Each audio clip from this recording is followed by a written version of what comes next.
Welcome to episode 5 of Dion Rising. This is a Dungeons & Dragons 5th edition actual play campaign brought to you by the Knights of D20. Yay! Once again, Woo! yay, woo, yay. Once again, before we begin, we have a few business and housekeeping items delivered from Bobby, especially for all of your ears watching and listening. Bobby, please take it away. Of course. So we do have a couple extra projects that we have been working on the low that we don't want to be on the low anymore. So we want to let you in on them. The first being that myself has been creating a podcast specifically based around teaching new players how to play Dungeons and Dragons in a lot more of a conversational and like really relaxed kind of format. So the first episode of that will be out tomorrow, the 27th, on Apple Podcast, and that's going to be the Intelligence Mod Pod.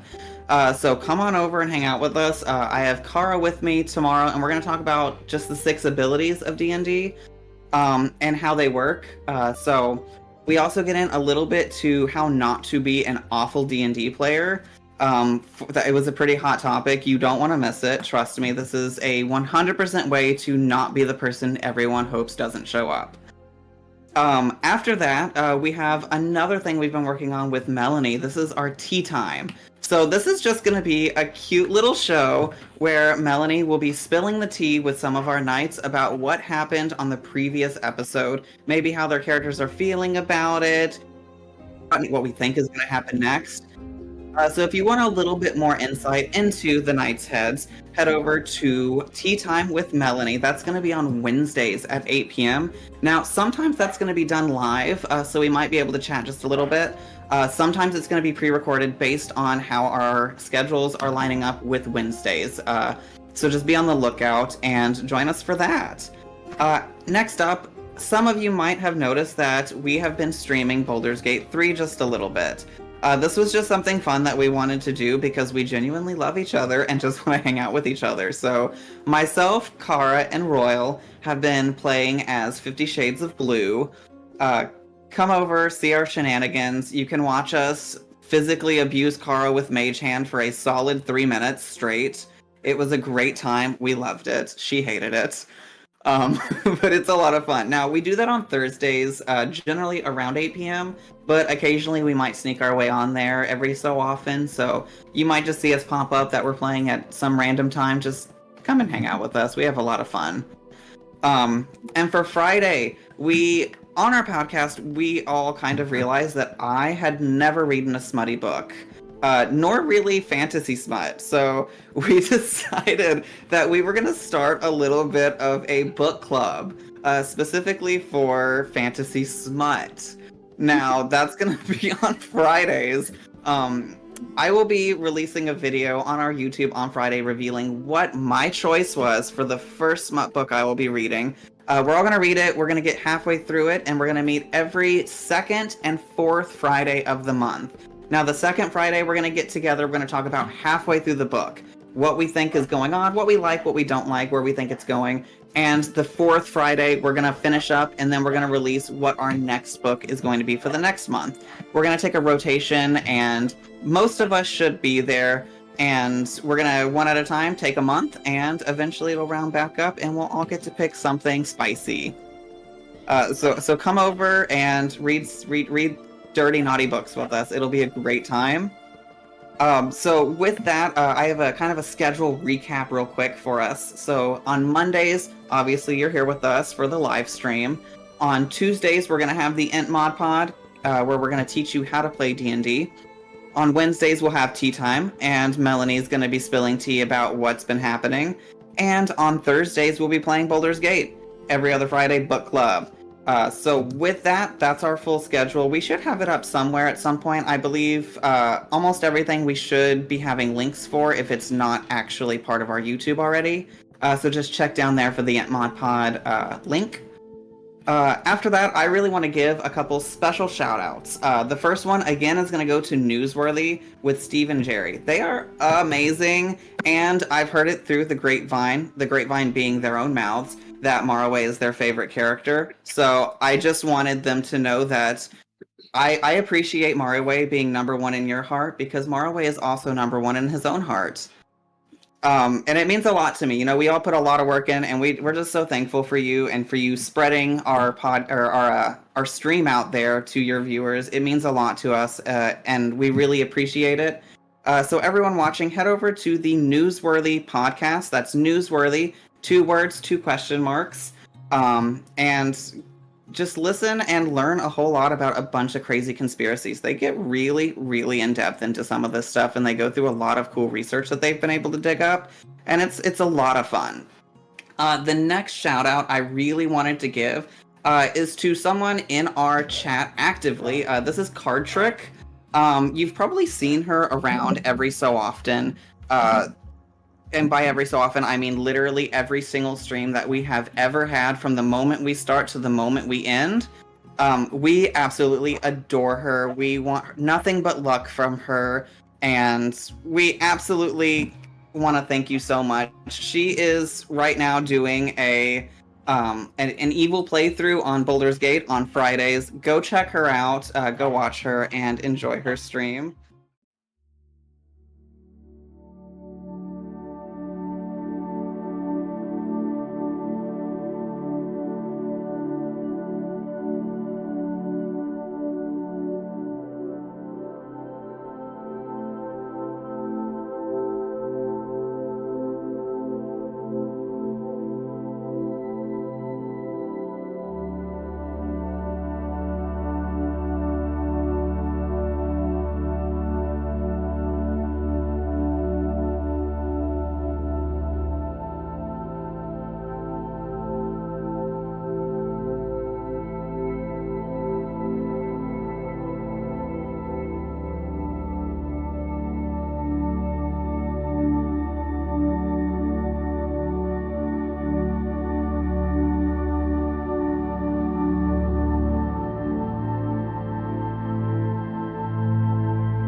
Can they hear us right now?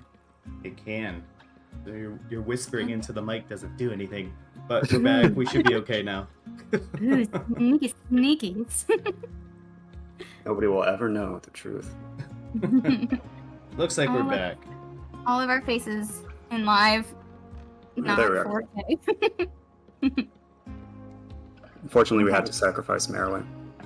Yeah, the gods required a sacrifice. He got voted in as the first in our hearts. We knew he would be the first in their hearts as well, so he had to go. All right. We're just going to give him a moment or two so that he doesn't miss anything. Thank you all for waiting. We're doing it live, people. We're doing it live. So we're calling yes, the book club Nights of D20 After Dark. Do we have a name for it? Can it be After Dark? That's pretty funny. It's gonna get spicy, y'all.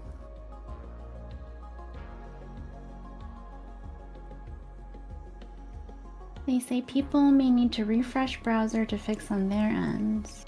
Oh. Yes. Refresh if you can't see us moving and shaking. Thank you, Will Bomb.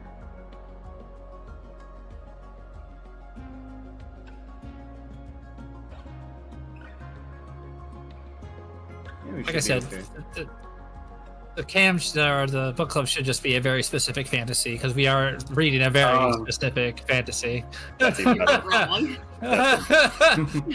That's what Melody said. I was like, "Yep, that's right. It's a very specific fantasy. You're right." Yeah, and I'm okay with the acronym too, AVSF. Okay, incredible. I think we're all back. We're all ready. Yep. I'm gonna keep talking. Thank you, Bobby, for giving us all those action items, to-do lists, tasks, and assignments for people to go watch our other things.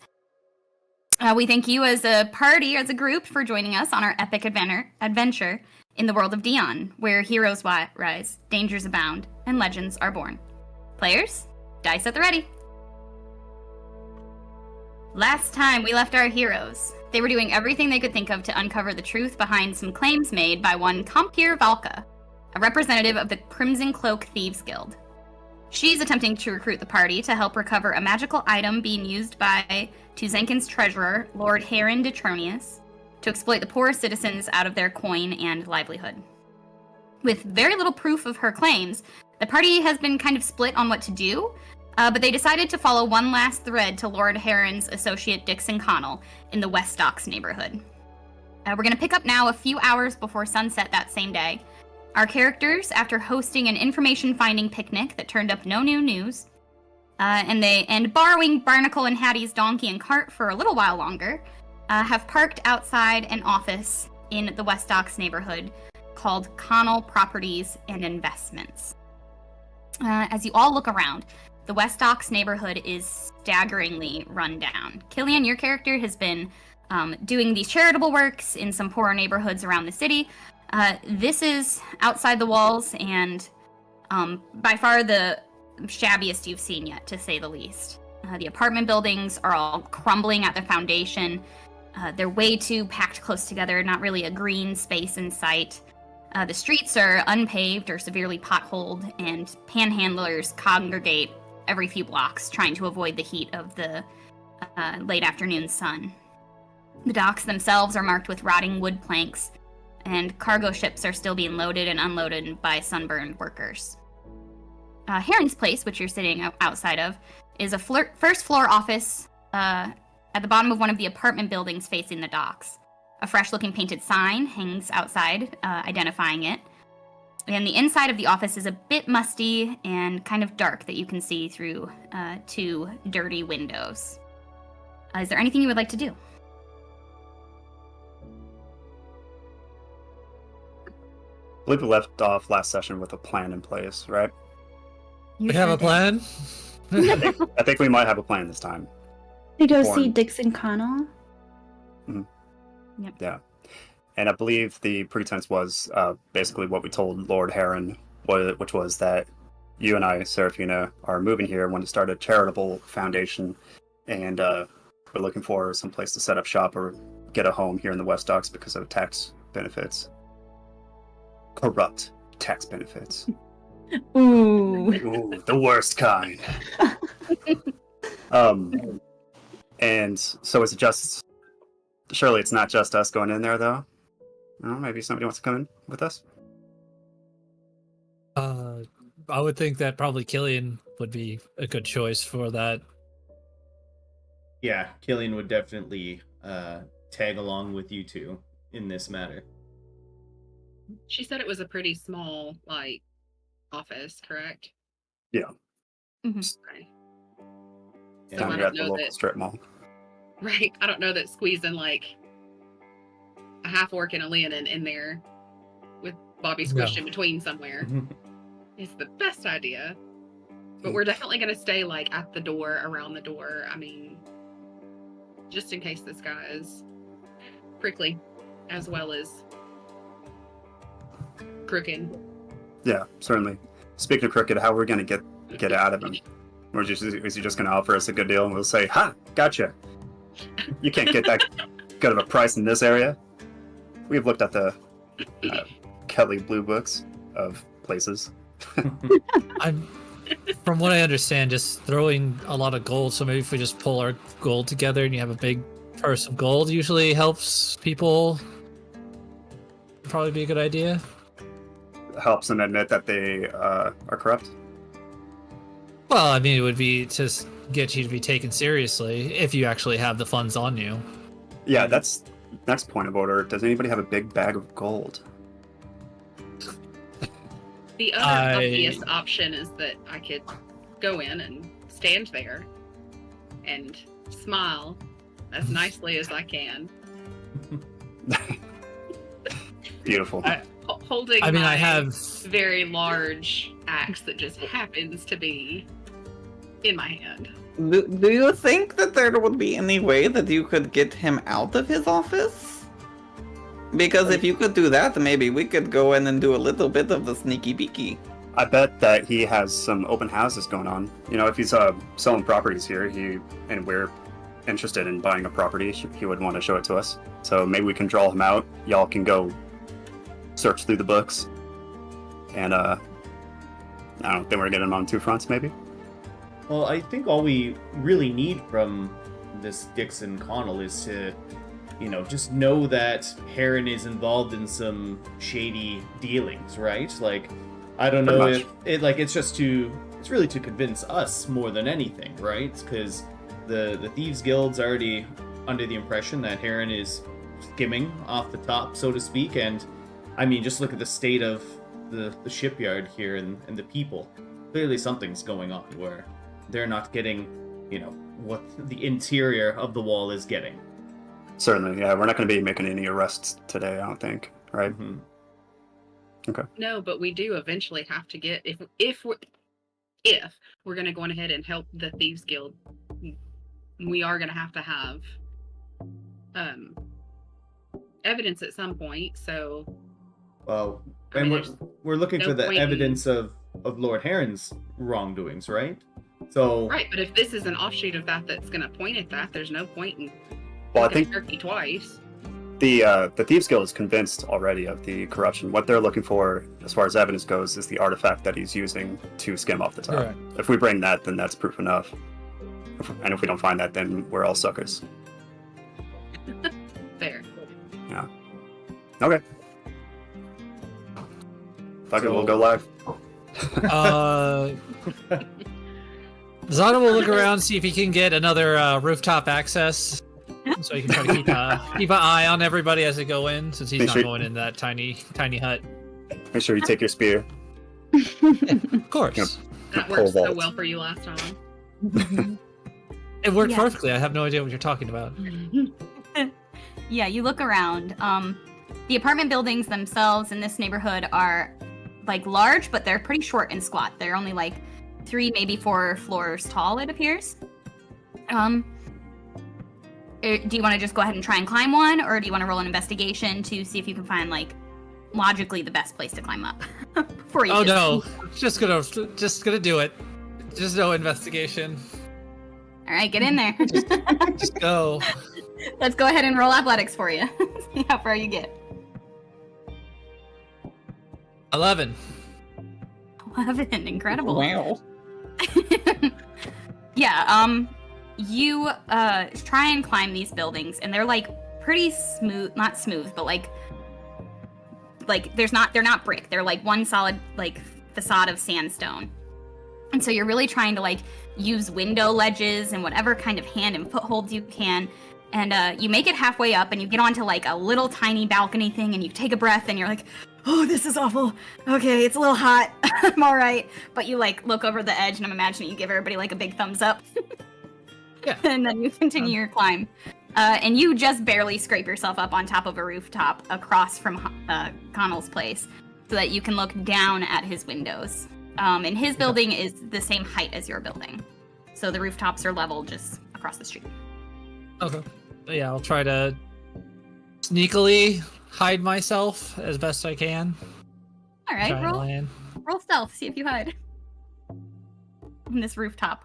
There's not exactly air conditioning units up here. 16. 16. Okay. You just like, luckily you're not wearing all your giant clunky armor anymore. So you drop to the floor and just go as flat as you can. And for all intents and purposes, you can only see the tops of the top floor of windows. So you don't think anybody from that vantage can see you, but you can kind of peek over the edge down at Connell's windows. All right. All Yeah, right, give a have give a thumbs up to everybody. All right. What did the rest of you do? Meroe, do you want to be anywhere special, or? Well, I don't know. I mean, what are we doing? Are you going to get them out, or? I'm gonna try to draw them out, schmooze them, try to get them to maybe admit things along the way. If you guys still want to go inside, and I think it would be wise to see what he has in there. I mean, me and Bula are especially sneaky, so we should be able to do it pretty easily. The sneakiest. And then he's gonna like take his little shawl and he like does like a little thing over his face. sneak. So we'll be around the corner, I guess, from the door. So like if he comes out, we're not just, hey, We're gonna sneak in. Pretending like you're taking pictures. Yeah. Right. Tourists. So we're gonna go around the corner of the building and stay out of sight where we can kind of see when y'all leave, but Yeah, but you're relatively outside of the office itself. right. Fab. Since we're a little hard to miss. Okay. Yeah. I'm with you. And for the remainder of you heading inside, go ahead. Serafina, you want to take lead, or is it going to be me? I feel like you understand the intricacies of tax evasion just a little more than I do, so I will follow your lead this time. Well, I can't wait Just to this prove. once. I can't wait to prove you wrong. And with that, I'll open the door and go inside. Open the door for Serafina, and then I'll go inside. Naturally. And Killian will trail in behind the. Oh yeah, I'm sorry. I'm here too. I'm here too. I just let the door slam. This is what happens when Killian is the third wheel. This is not a pair and a spare situation. Killing you're part of this. All right, you head in, Killian, a bit more awkwardly than the first two. And yeah, the inside of this office, it smells musty. The windows don't let in a whole lot of the setting sunlight, but it's otherwise well appointed inside with some typical office wood furnishings. Connal himself is the only person. He would presume it's Connal. There's a tiefling man sitting at the one desk with a few chairs arranged on the opposite side of it. And he looks up as you walk in and says, welcome, my friends. Don't often see people of your like in this neighborhood. How can I help you? Yeah, we have business with Mr. Connal. Is he in today? He's in and he's standing before you, and he stands up from his chair and flips out his waistcoat and bows. As he's standing, you take a good look at him. He's got reddish-brown skin, combed back dark curls that reach about his shoulders, large curled horns typical of a tiefling. He's very flashily dressed in like a high-collared navy button-front shirt with like little steel buttons down the front. And over that, he's wearing a red leather sleeveless waistcoat, goes about to his knees, and he's got on a silver pendant and a pair of silver earrings. His face is like very long and angular and gaunt, and his smile is like a whole lot closer to a smirk. It doesn't quite reach his orange eyes. Sarah and Eidos, and Killian probably, you all three kind of clock the flashiness of the look, and then immediately kind of the cheap quality of what he's actually got on. The three of you have seen nobles, and this man is putting on a peacock of a show as a noble. He comes up from his bow. I bow with him as a sign of respect. I say, perfect, just the man we wanted to see. We were just visiting with Lord Heron, and he gave us your name and location, said that you could help us out with a little business venture we have going. He said, business, it is. Sit. I have a bit of time before dinner. And he gestures for you to sit, and he takes a seat back on his side of the desk. And he kind of like shuffles some paper.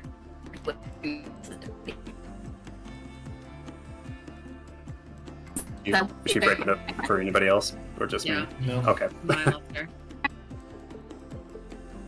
Alright, exploded. Oh no. We lost track of our god. Oh no. Dion, are you there? Everybody summon. Okay, I think you're back. I think you're back. Oh, and she's gone. Hold on. Yeah, she was, and now she's back. And now I am DM. Aw. The power. Oh. When it rains, it pours. I'm back. Everybody can hear me, see me?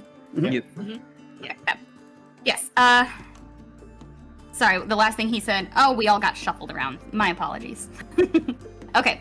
He asks you, tell me, what business are you in? If you come to Connal, I assume it's lands, investments, something of the like. What can I do for you? Well, we're new here in town.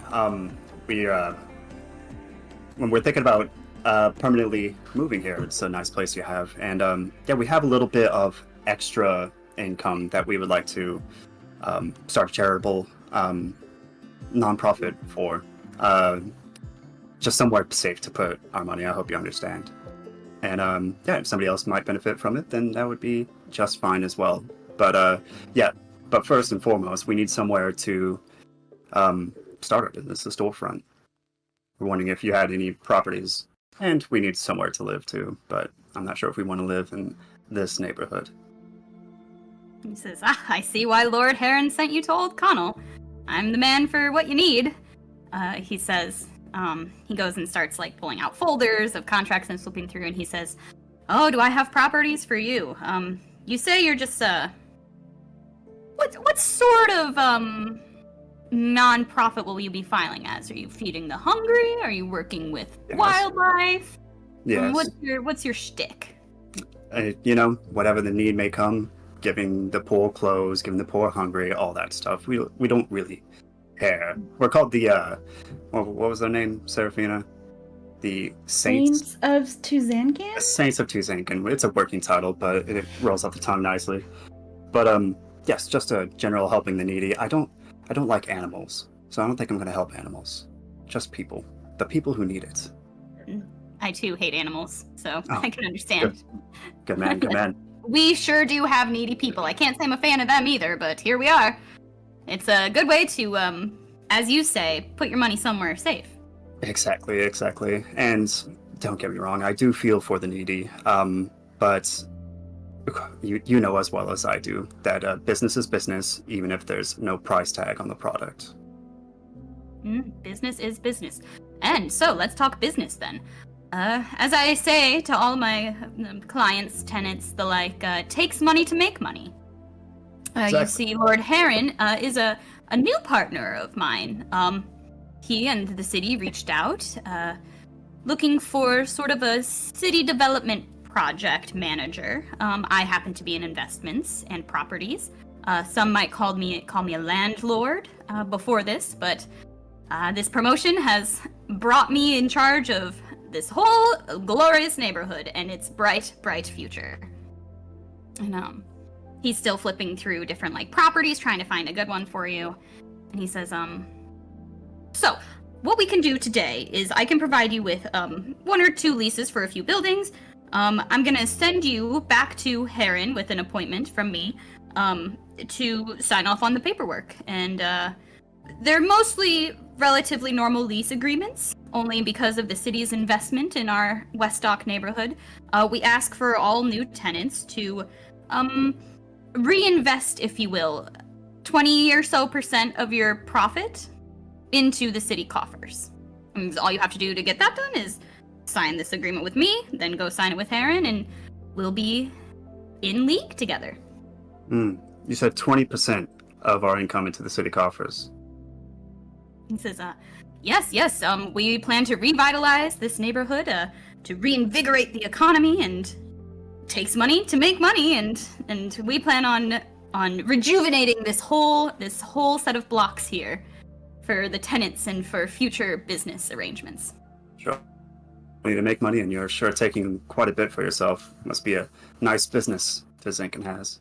Well, I can understand if the money makes you balk a little bit, I'd be willing to negotiate. Oh, no. It'll be fine. We understand how these things go. However, we don't want to purchase sight unseen. You understand? We just moved here, and though you seem like an upstanding citizen yourself, we just want to maybe surveil some of these locations to make sure it's up to our liking. We need a little bit of foot traffic. And Seraphine is very particular on architectural styles, you understand. Classically trained, she is. A lady with an eye, much like myself. Enchanté. Takes your hand.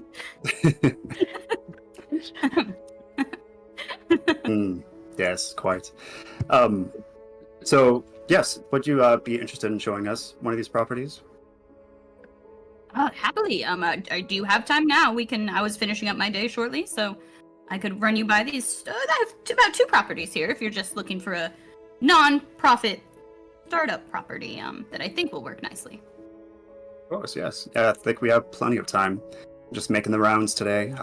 No outstanding appointments to catch up to. Serafina, shall we?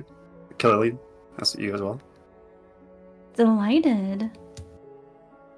Killing's just been getting more actively angry as this person continues to talk, so he's just ready to leave immediately. In fact, he's the first to open up the door and not say a word. And he'll say, "You'll have to excuse our business partner. He's our muscle. You understand? No need for social graces. This one."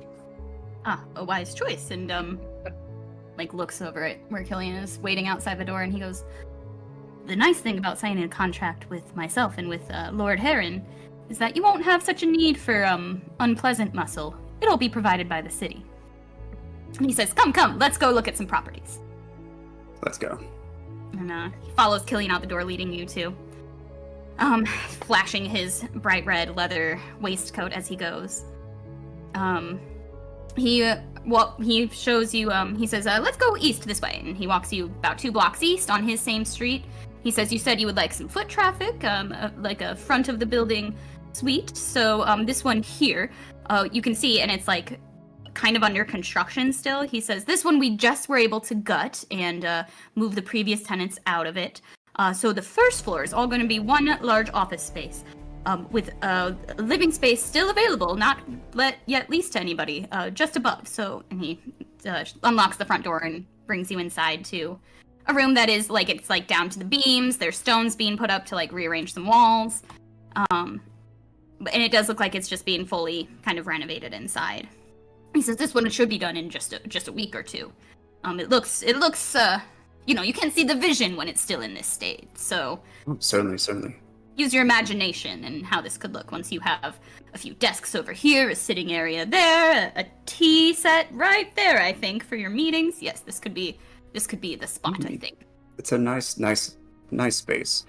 And from here on, Eidos is going to do the most pedantic, annoying, detail-driven question about every single crown molding, the floor styles, if there's going to be carpets anywhere, the paint on the walls, what that's going to be, just to try to buy as much time as possible for his friends outside. But he's pretty much already this person anyway, so it's very convincing. Yeah, I'm going to have you roll performance with advantage. Right. You know what you're talking about.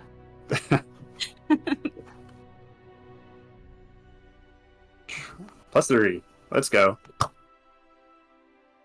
That's going to 18 or 18. 18, nice.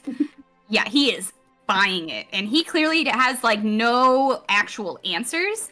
He is bullshitting his way through. He's like, "Oh yes, this is going to be Brescian gold on this whole wall. It's going to just gleam and shine, and it's going to read, 'I feed poor people.' Yes, and the wainscoting here, that's going to be incredible." And he's bullshitting. He's saying things that aren't real words. You're clocking it, but he really thinks he has to put on a show because he thinks you are a wealthy investor at this point. He's into it, and he's very much trying to sell you on the property. Meanwhile, what is everybody outside doing? Have you moved along the street when you saw them walking? They come out the door, they walk away from you all.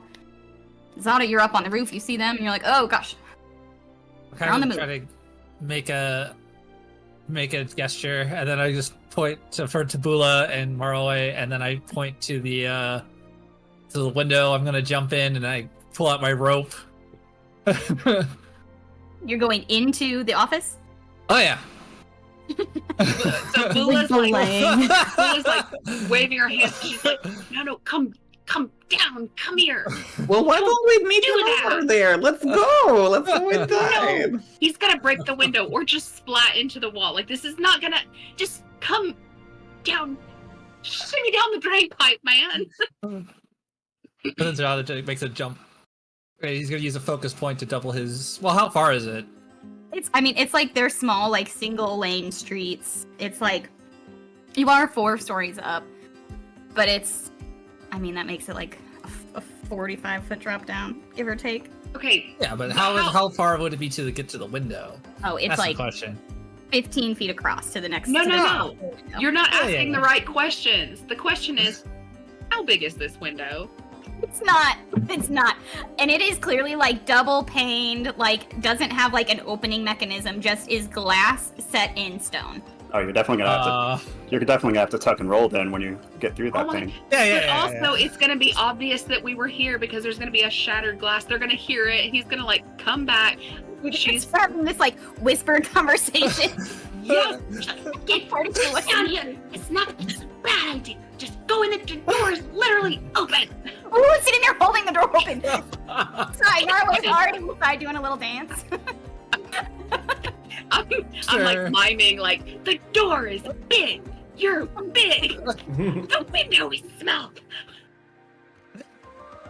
Yeah, I thought it was like a more opened window, but if it's a paned window, then yeah, he'll go down to the floor. Well, you roll for it. You climb back down the same way you came up, and kind of a little bit bummed you didn't get to show off your parkour. You walk A little bit. Bula just holds the door open for him, and as Zada goes in front of her, she just like kind of accidentally like kicks him just a little bit. She like steps on your tail. Is there anyone else inside the room, the building? No, so there is a set of steep stairs at the back of the room, but it is just like a one-room office, and there's no one else inside. There's a desk though, right here in the front. Yes. Indeed. What kind of chair is it? Does it spin? No, unfortunately, those don't exist in Tuzankin. Unfortunate. Well, we were about to have a good time, but I guess not. I guess we'll get straight to business then. Scoot it.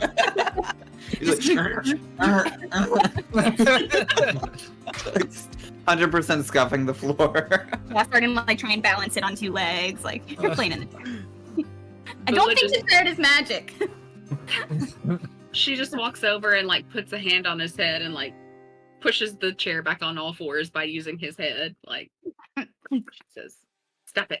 We have things to do."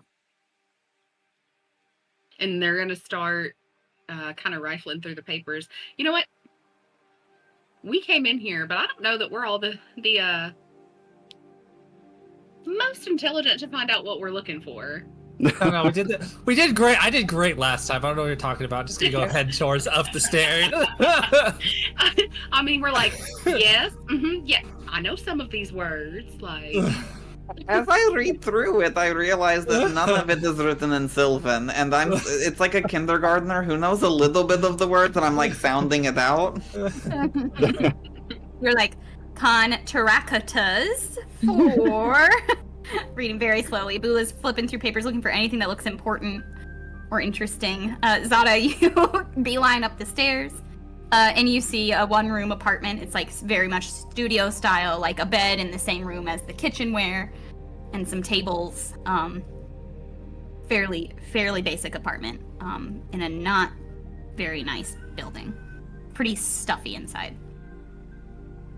Start tossing the room like I did last time. Find all the stuff. All right, I'll have all three of you roll investigation to see what you come up with here. Okay. In the meantime, Bula just kind of leans over to Marway and she's like, why's the cat always got to be climbing things? Marry those jazz hands. The nat Nice. 20. Is that a nat 20 hand? It is a nat 20 hand. Very nice. Got 2. Oh, I was hoping I thought you meant you also got a nat 20. No. I rolled a 3 for a -1 for a 2. Of that. 14. 14. Okay, great. Zada upstairs, let's start with you. You toss the room, you throw the mattress off the frame. You open 3 drawers. His underwear are skimpy. You're like, wow, I get made fun of for my loincloth. Like, this shows all of his butt. I'm confused about what this is for. I'm gonna like wipe it down to Bula and be like, what's the point of this? Why is it so... It is giving banana hammock. The point of that is not things that you are gonna hear from me at this moment. And she just like picks something up off the desk and just like throws it up the stairs. tries to knock the man thong out of his hand. Awesome. However, downstairs, although Zada is deep in this man's underwear drawer, which doesn't yield much more than some fine, delicate underwears. Bula and especially Maraway, you're looking through these things, and Maraway, you recognize, like you said, you have a very low reading comprehension for things in common. However, you're able to like pick out the capitalization of names and places. And so you're like, oh look, Bula, like there's a list of names here, and it says like I think in and out and numbers, and you're kind of like interpreting what to Bula, looking at it after you, appears to be a list of recently evicted tenants, dated today. And then a list of like what their apartments were like, even if they had a house, what that house was like. And then there's also a column in this ledger that says which people agreed to take a contract to Lord Heron for renegotiation. So Bula's gonna take that one, and she's wondered where to put this where it might not be searched. Just in case. Like on your person? Mm-hmm. Yeah, and you and Marway both rolled really high, so I'll say that you two together, you're able to like fold it up gently, like make sure it's nice and safe, and tuck it in a pouch within a pouch. Or put it in like your most inner pockets. Marway, you're like undoing some of the patches on your skirt and quickly like re-sewing it around the piece of paper, making makeshift pockets. And you're like tucking it into the like same little ribbons that are tying things into your hair. You managed to hide the 1 or 2 documents that look like this from today. So do we see anything else in the room that would be interesting? I mean, are we seeing any like chests or any other, like obviously we have the desk. Do we have like, I don't know, what's the fantasy version of a file cabinet? Yeah, there is a like wall safe that's not very much hidden. Like this is a business office, so it makes sense that he would have some sort of like money safe. So you see it, and it has a very simple like key locking mechanism, but it doesn't look like the fanciest safe either. Like I said, this is not like the nicest apartment building. But you do see this like wall storage unit. Do we see a key anywhere around it? You do not see the key. You look So through we're the desk, thinking- you look through some bottom drawers, like you don't really see a just loose key anywhere. It's probably on him somewhere. Does this look like something I can punch? You could absolutely roll a strength check. Like I said, it has a key and then a handle. And if you think that like this handle is probably the only locking mechanism, so if you can roll a strong enough check, you can find some way to break this. If you're worried about breaking the window, why are you not worried about breaking the safe? Because, hear me out. Follow me. If he breaks the logic going in, or the window going in, it makes the loud crashing sound. I don't know how far away they are. They could hear it and come back before you even looked at anything. I feel like nobody's really going to hear me like punch this thing. And by the time they get back, we're going to be gone. They don't know who punched it. Right. That feels an awful lot like stealing. Oh, I didn't say I was going to steal anything. I just want to see what's in there. We're just Well, that liberating the logic contents. makes sense to me. What? Yeah, Wait, just- what is it? What is it they kept saying last time? I just want to look at it. Let me just open. I just want to look at it. I mean, we're just. It's Honestly, a sneaky peeky. It's a sneaky peek. Oh shoot! She did not eat her Wheaties this morning. That's a 9. That's a 9. Yeah, it's not quite enough. You try just like turning the handle down. It's not really budging. It's just barely, like you can't really get a good grip on it with your giant hand. You can't like even get your knuckles all the way around the back of it before it meets the thing, and then you just try punching it a couple times. And But see, now she's paranoid because now she's like, well, I don't know. Are they gonna hear me punch this thing? Like, yeah. You immediately get nervous. You're like, okay, maybe I can't. I can try to open it. Yeah. After trashing the room upstairs, you came back down. You're watching them looking at this safe. Bula trying to get into it. You're welcome to roll a strength check. Try and get into it. And I try to use a sleight of hand check to open it. Do you have anything to use with a sleight of hand? Like, do you have a lock picking kit or anything? Do not have a lock picking kit, but you know what? I can punch the crap out of this thing. He's got a lock picking kit. Card one and I two. have a claw. I got a claw. I could use my claw. It's just like they do it. Okay, I'll say you can roll a sleight of hand check with your claws as lockpicking hit with disadvantage, or you can roll a straight strength check to try and open it. One or the other. Dude. Yeah, I'll do the Go with the disadvantage. claws. The claws. Yeah, I'll do the claws. You're like a cat and both claws in this little keyhole. Kitty. Start wiggling. It's a 10.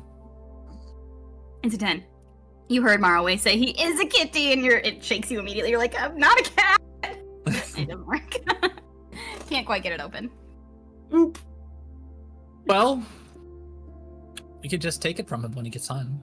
Well, do you think that the little letters that we found are evidence enough? They might be. I mean, like we Is said, it? this is just something that we needed to kind of say, yeah, we're on the right track. Yeah, because we don't want to break into this guy if it's not bad. This guy. I mean, this guy's probably- bad. So I think we should just, arrest him, take his key, and open the safe. I'm not 100% sure if we have, how do you say, jurisdiction here? I don't know if we're actually police or guards or anything. I don't think we can arrest him. Didn't we just arrest another guard though? Don't we have that ability? We didn't do that. Serafina did that because she was friends with her. Was that arresting or was that? I don't know. I mean, what you call that. I think we should You get weren't- out of here with what we've got before they come back. I know Eidos can talk forever, but I don't know if he's got it in him to keep going this long. Hard cut to Eidos being like, and these floors, are we stuck on mahogany or hard cut back? Yeah. I mean, sure. I Okay, could so just. Bula's I mean- gonna start shoving them towards the door. Then she's like, "You're not wrong. I don't know how long they're gonna be out there, and we can't get caught." That's Can not we gonna- just gonna take bode well. the safe out? Just pull the Can whole we lift thing it? and take it with us? But it's It a is wall like- thing. It's embedded in the stone of the wall, and the stone itself is has a lip that's keeping it in the wall. You would have to be able to tear down a stone wall for that to happen. Alright, who has the chisel? That is not what we are doing today. Could it be done? Probably. Are we doing it? No. Get out the door. At least we know for later that it's here and we can do it with the proper equipment, so we can leave and come back later. I mean, I could just command him to tell me where the key is. Or give me the key. Or we could charm him. I Or mean, we could just use the definitely- evidence we have to take down the systematic oppression that's being placed upon the lowly. That seems awfully boring. But yeah, we could do that. All right, so Bula is nicely ushering Mara away towards the door, and she's just shoving Zada. She also notices that Zada's got some lacy red numbers stuck to his bottom paw. She's just not gonna tell him.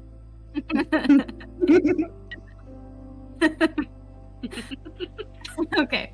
At No, this point- Zada takes a few of the things so he can ask Killian and Eidos about it later. Since I bet Bula's Eidos would know all about these. not only do you have the lace hair stuffed to your paw that you don't see, but you also have a couple in your pocket. There's one made of leather, and you're like, wow, this is interesting armor. I wonder if this is for the eye or something. And there's one pair that's just the flimsiest, thinnest material you've ever felt. You're like, I have to ask questions. So you have those pockets. Bula's not gonna Bula's not gonna tell me anything about it. I'm sure Killian or Eidos will tell me all about it later. And you all walk out. At this point, the other group has moved on to the second property a little bit further and a block into the city. And you've looked at this property. It's much like the first one. It's definitely smaller downstairs, but has a bigger living space upstairs. Or it's a space that you could feasibly turn into more office if you don't plan on living here in the lower city, which I wouldn't suggest. I'm going to move out as soon as I have the opportunity. This would be one if you wanted to expand as quickly as possible. You'd have room for multiple employees and whatnot upstairs. And he's That's, showing you around this second property. that's perfect. That's perfect. You say you're moving out soon. Oh yes. I only moved to this cesspool when I got the contract to work as the Chancellor of the neighborhood. So you're able to move to nicer quarters thanks to your relationship with Heron, I imagine? He seems like the person to know in this city. He is the person to know in this city. That is indeed correct. He makes me money now, and he'll make me money long into the future until the day I die. We write very good contracts, he and I. Is there any way that I can join you in this contract writing endeavor? Well, you tell me which of these 2 buildings you want, and he'll make it happen for you. You just take these contracts to him and sign at his home, and we'll be well on our way to being great co-workers, colleagues. Exquisite. Thank you. How long has it been since we left? An hour, maybe. Oh, okay. That's it. We'll take copies of both contracts. I need to talk to Killian and Seraphina aside. You understand. Their opinions are most important. And, yeah, we'll definitely take that appointment with Heron. Incredibly. He pulls out both contracts. He throws his signature onto both. He's feeling pretty confident about making a sale today. And says, you sign both, you sign one, you make me a happy man, I make you a rich man. Perfect. Thank you so much. You've been nothing but helpful today. Incredible. I do love my new tenants. All of them. Oh, what a dick. Begins to lead you back out toward his office, where he's gonna essentially go home for the night. Cool. Yeah, chum it up all the way, and then I'll just leave him at his door and start walking. Can I see anybody else? Are they hanging out, looking cool, leaning up against the wall? Now, what did you all do after you left his office? I would imagine, like, from one of the alleyways, you see underwear being, like, shot from the side out into the streets. What are me and Zad are like... Rubber band fighting with thongs. Well, That's what you see. Connell says, I will, in the morning, I'll send a messenger. You can have an appointment at Lord Heron's private home at 2 p.m. tomorrow to discuss further. perfect. Thank you so much. And as you can imagine, we have a depth of resources available to us. So if we are happy, we would love to expand our relationship. Do you happen to know, do we have other coworkers? Do you mean other folks like yourself looking to begin their startup entrepreneurship in my town? Yes, Or- exactly. I'm There so are glad many. you understand. There are many. You see, my dear, the part of rejuvenating this neighborhood required the vacancy of many of our buildings. It was my job to coax them from the hands of their previous owners. Easy enough done. You just have to raise the price enough and call it taxes, and they sign for the new rate, or they find somewhere else to live. So yes, I have been very busy with an influx of people as yourselves who wish to invest their time and effort and money in the West Docks in hopes of a brighter future. Brave So work. and Oh, go ahead. I was just gonna say brave work, and you're brave for doing it. Couldn't agree more. I couldn't agree more. He says, I am very brave. Thank you. I must be, I'm late for my dinner. You understand this was an impromptu meeting, but one that I believe will benefit us all greatly. So it has been a pleasure, and I look forward to getting those contracts back in my hands. We look forward to seeing you again soon.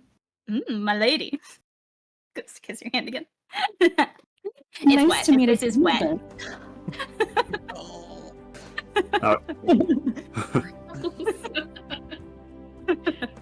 He goes to kiss Eidos' hand too. Much I offer it. It's wetter.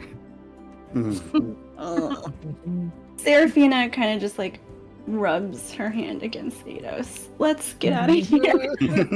Yes. We'll see you soon, I'm sure. And I'll start going toward the alleyway where the underwear is flying out of. Incredible. He goes inside. You hear the door close and lock behind you. and you find the rest of your party having a rubber band fight with what looks to be underwear. Please tell me you found something else. Although this is an interesting discovery. We did, Edos. however, we need to show it to you later because if we do not get out of the area, he's going to unpleasantly find his room tossed. Oh, to the buoyant banshee then? Oh, don't Absolutely. we have the donkey, right? The donkey in the cart. They moved give them into the alley. The donkey's We sitting there should- like Oh, okay. half asleep on its We feet. should get in it and make our way out and talk as we go, or when we get back. I don't think that we should stay in this area. Let us make haste. Should we maybe go to the flower garden then, or kind of reconvene around that area of town? Well, we have to turn in the donkey soon, and then we can probably hit up there. Doesn't matter where, just can't be here. I mean, I would really like to go talk to him again. I got some more information. I don't think that would be wise at the moment after we... you see, you have some of the underwear on your forehead, and it Is might that what be a this little... is? I guess. I don't know. I don't wear underwear. I don't either. She's just shoving people at this point. Let's go, let's go, let's go. Lila's got the reins of the donkey in one hand and is picking up Maraway and putting him into the cart with the other. Yes. And moving the party along out in the neighborhood. She like unceremoniously like hoists Seraphina and all of her skirts and dumps her in the cart. Skirts and under things just like looks like an upturned cupcake. And then she kind of looks at Eidos like, No. "You're next. Let's go." I'll walk, thank you. all right. Killian, she's like, "Leg up, let's go." I'm going to walk as well. And then she just finds something to throw at the back of Zada's head, because why not? Incredible. Clunk. Zada, you barely feel it through the mane. Doesn't You're bother still, him at like, all. Still considering your thong in your hand. How's this donkey Yeah, I'm looking? like, It was pretty rough last episode. Is it okay? It's so sleepy. It's like half awake. It's like just kind of trotting along. Like its eyes are Okay. closed. Lula holding the rein is the only thing leading it. He's a good boy. He's a good boy. Okay, as long as I don't I'm run coaxing him to it. death. I'm coaxing him and trying to get him to go. And Yeah. Bula offers up like I'm- a baked pancake. I'm used to farm animals. I got this. I'll get him going. While we ride, I'm going to like unfold some of the notes I got from out of my horn, and I'm going to say, I don't really know what this is, but it's something, and you should probably look at it because these words make my brain hurt. And I'd also take a look. Is this the list of contract people or the tenants that he screwed over? Both. So people Okay. who, you read this and knowing what you know, and hearing what these folks tell you they found, it appears that he is truly forcibly evicting people who can't pay the raised rent in the neighborhood. And to some of those people, he's offering an opportunity to go in and sign a new lease. You recognize words that Marway didn't. You see like servitude ? With a list of check marks for each person. Or new lease, higher rent check marks for each person. And then it has just a whole list of people who he sent to meet with Heron. Most of whom are also checked under either servitude or new lease. And you read this as, yes, this is just a classic like rent racket that he's running here. And that Heron is clearly a part of it because they're all being sent to sign some kind of new contract with Heron. And I'll hand it to Killian, and so he could take a look. I'll say he pretty much admitted all of this. The 2-bit strip mall snake oil snailsman. That was an accident, but I'm just keeping it. Whale Sales? smells. He basically offered us the same deal, skimming $20 off our profit to purchase one of these properties, and openly admitted that he kicked out the previous tenants of the neighborhood, basically raising the prices until they were forced to leave. All gentrification ploy here. So, and he did just again straight up admitted that he's working in league with Heron and that he was doing him special favors. So I think that we have our evidence. Took Well, if that's absolutely- the case, we should probably kick the front door down and go beat them up. Perfect. Well, and it we took me- also It took absolutely everything of me not to absolutely punch that man in the face. I feel like I need to have a bath after speaking with him. Why didn't you just punch him in the face then? because he has tact. And also because that guy was so greasy, it would probably just slide right off. Yeah, and if he has tact, I've sat on one of those before, and it does not feel comfortable. No, this man made That me feel sounds- uncomfortable in much the same way. A real pain in my ass. You guys are strange. Why don't you just deal with things as they come? That's sure. Well, if we punch him today, then we don't stop the problem tomorrow. Tomorrow, we will solve the problem and punch every bastard who's taken part in this. And Zada, I invite you to do the punching. Perfect. So this is saying that they are all bad people, right? This is saying that they all have bad people. This is saying that I did great work, and we have an appointment at Heron's. Was it Heron's house or the city hall?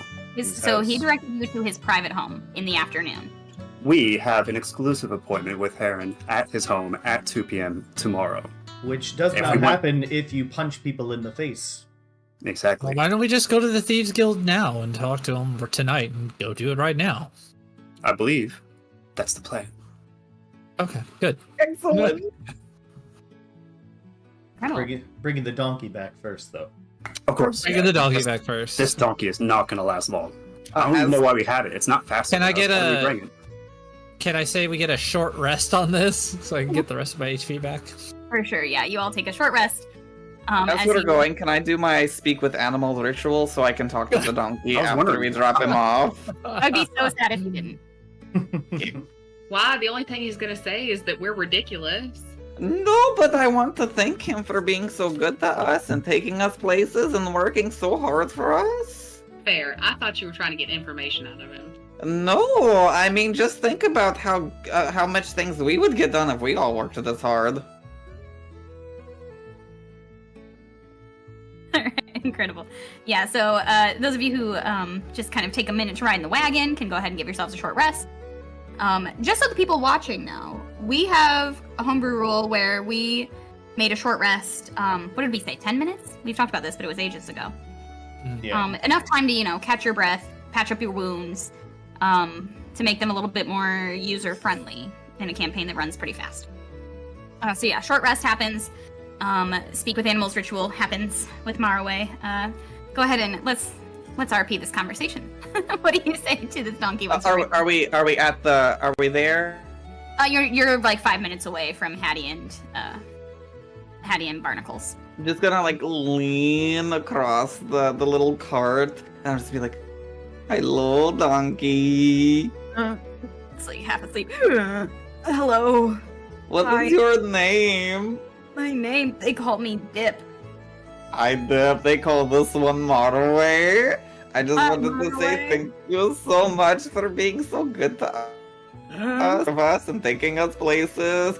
Do you have a food that you really like that we can go?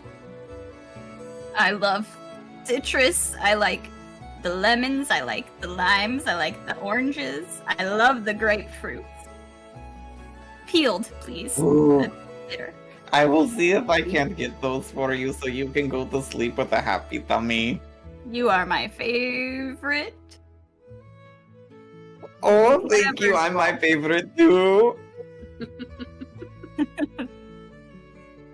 He says, I'm so tired. Could you tell the lion to get out of the cart? He's so big.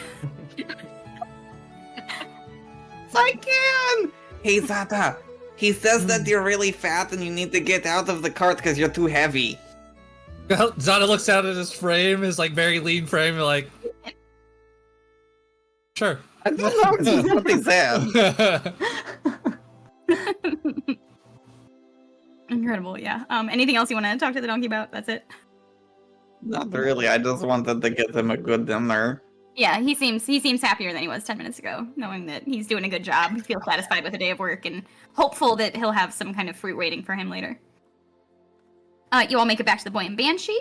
You say a quick hi to Barnacle. Hattie has gone to bed at this point. You return Dip, the donkey, and the cart so that they can, in turn, return them to essentially the rental in the morning. And you guys move on from there? Or is there anything you need to Before we do, can I pay for some citrus for the donkey? Absolutely, yeah. Barnacle rolls his eyes, but he's like, "Yep, I got some lemons here," and he pulls out 3 lemons for you, and just says I don't know, 2 coppers. I don't care. Okay. You have 3 lemons that. I give him 2 silver because I don't really know the difference. Incredible, yeah. He's like, what a great tip. You guys are their favorite customers. He's not even questioning this at this point. Except for I take all their glasses and just don't give it back. Yeah, he hasn't clocked it, but Hattie has. But she likes you all enough. He's happy about the tip, the great tip, and says, oh, by the way, haven't checked. I'm sure Hattie might have, but is there? You've been here for days now, since the first day of the festival. Do you want Are you gonna stay longer? Should I offer you an extended rate that will save you some money nightly? What are you gonna what's your plans? I need to know if I have rooms available in the coming weeks, or if I just have tenants now. Don't know. Do we know how long this is gonna? At least because we don't really know sure. what's gonna happen once we find. at least a few more nights, I'd imagine. Just Yeah. be Yeah. safe. All right, We no have answer some- is an answer. We'll continue on the nightly rate, and more power to all of us. Sounds good. And he says, well, y'all have a good night. Be careful out there. See you all in the morning. We're making, we actually got a really, really lovely pig in, so we're gonna make some breakfast ham tomorrow. Make sure you wake up on time for that. Yes. I'll put that in my room service order. Thank you. He pulls out a piece of paper and he's like, I always forget you ask for that. Room service.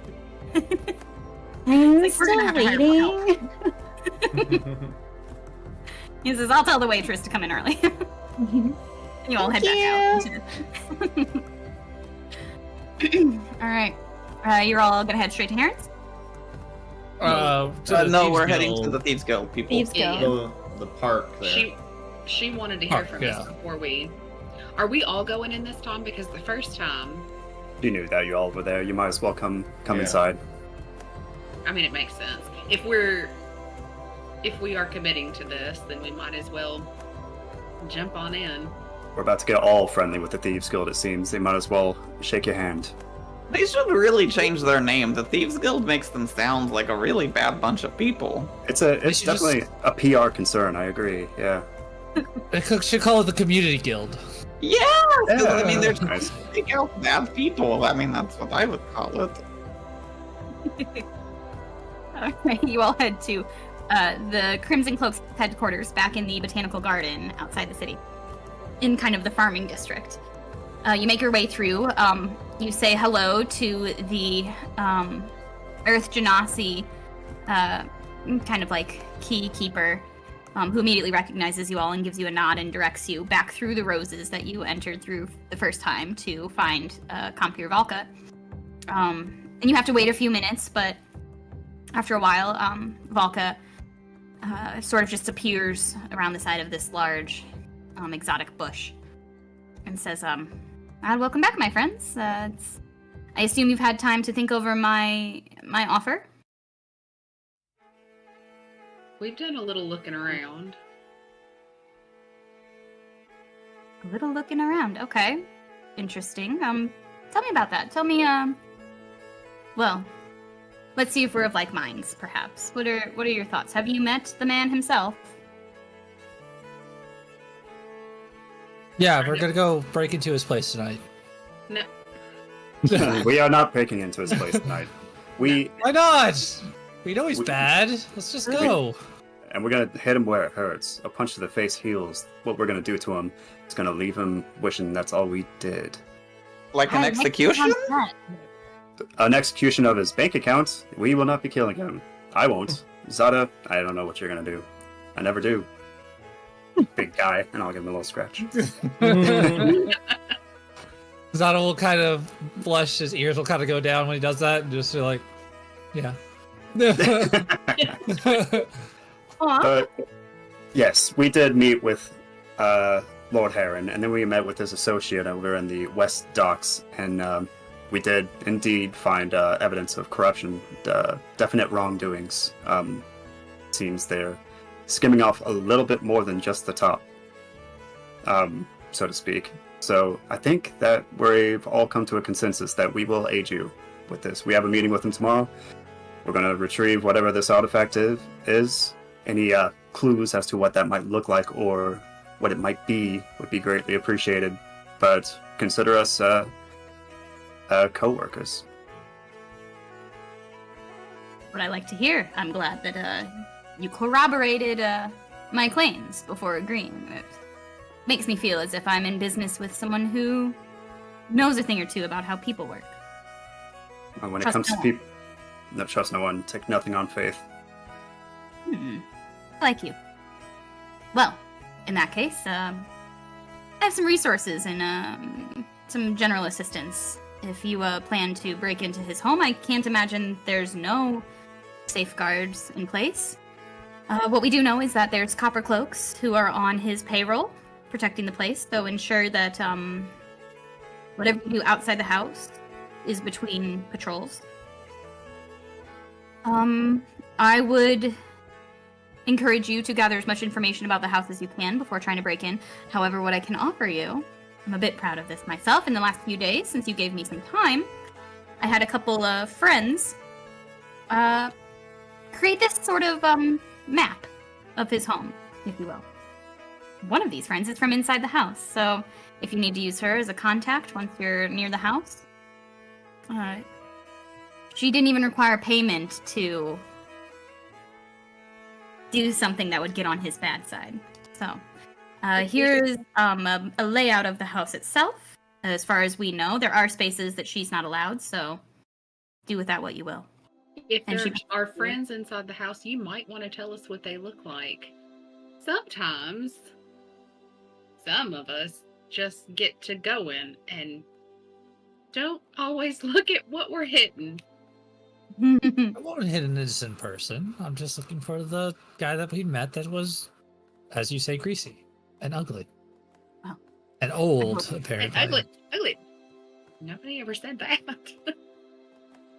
Well, people that don't take their jobs seriously and are not very nice to the people they're supposed to protect are ugly people, in my opinion. In fact, they are ugly in character, yes. You're not wrong. You're not wrong. So, I mean, it wouldn't hurt to give us a description of any friendlies inside so that we don't, like, accidentally Found someone on the head that you shouldn't. so we don't accidentally murder her ass. I mean, yes. This is what I was just about to say. I have these blueprints of the house here, this makeshift map of the house. This was provided by a maid in the home. She's the only current hired worker in the house. Her name is Hazel. She's a very young human girl, a teenager, I believe. Dark blonde hair, sad eyes. She's the only, if you see a woman in a maid's uniform, that's your girl. That's Hazel. She provided this hand-drawn map for us, and she'll do what she can. Mind you, she is just a girl. So please, if you can, keep her safe. Do you have any kind of, like, signal to, notify her, Hazel, that, that we are kind of working with you? She knows at this point that there's a potential that we're sending in a party to infiltrate the home. And she doesn't know my name because I'm a smart woman. But if you name drop Cedar or if you reference a dagger or a hammer or even a key, she should understand that you were sent directly by me. There's a lot of passwords. Yes, well, she understands our what we do for the city, and she appreciates what we do, so she will be amenable to anybody trying to, well, in her case, embarrass her boss. If you say one of these 50 seemingly unrelated words, then you might get what you need to be. You're catching on. You're catching on to how we've become such a well-known and loved organization in the city. Thank you. Regardless, you have the maps. You have a name. The last thing I'm going to offer you, because I don't assume there is no protection on the house, I have acquired one single scroll with the spell Dispel magic. I don't know what kind of magic you'll have to dispel, but hopefully this comes in handy. Valko, do you happen to have anything to, let's say, break into rooms, things of that nature, lockpicks, things like that? Oh yes, absolutely. She snaps a couple times, and Theater, this large, like, tree-type person, comes poking around the corner, and she says, let's get them, and say, counts your heads, 6 lockpicks, please. We have them. We have them. So you each have a lockpick. Add to your inventory. Yeah. Got one now. And if you would like to look at the map, those are just going to be available, invisible, on Above BTT via D&D Beyond. Sponsor us. Yeah, so you're seeing, she gave you this, like, very crude drawing of the house itself, with rooms labeled, rooms and walls and entryways. There are a couple that are labeled as unknown. And there's nothing you can tell us about this artifact?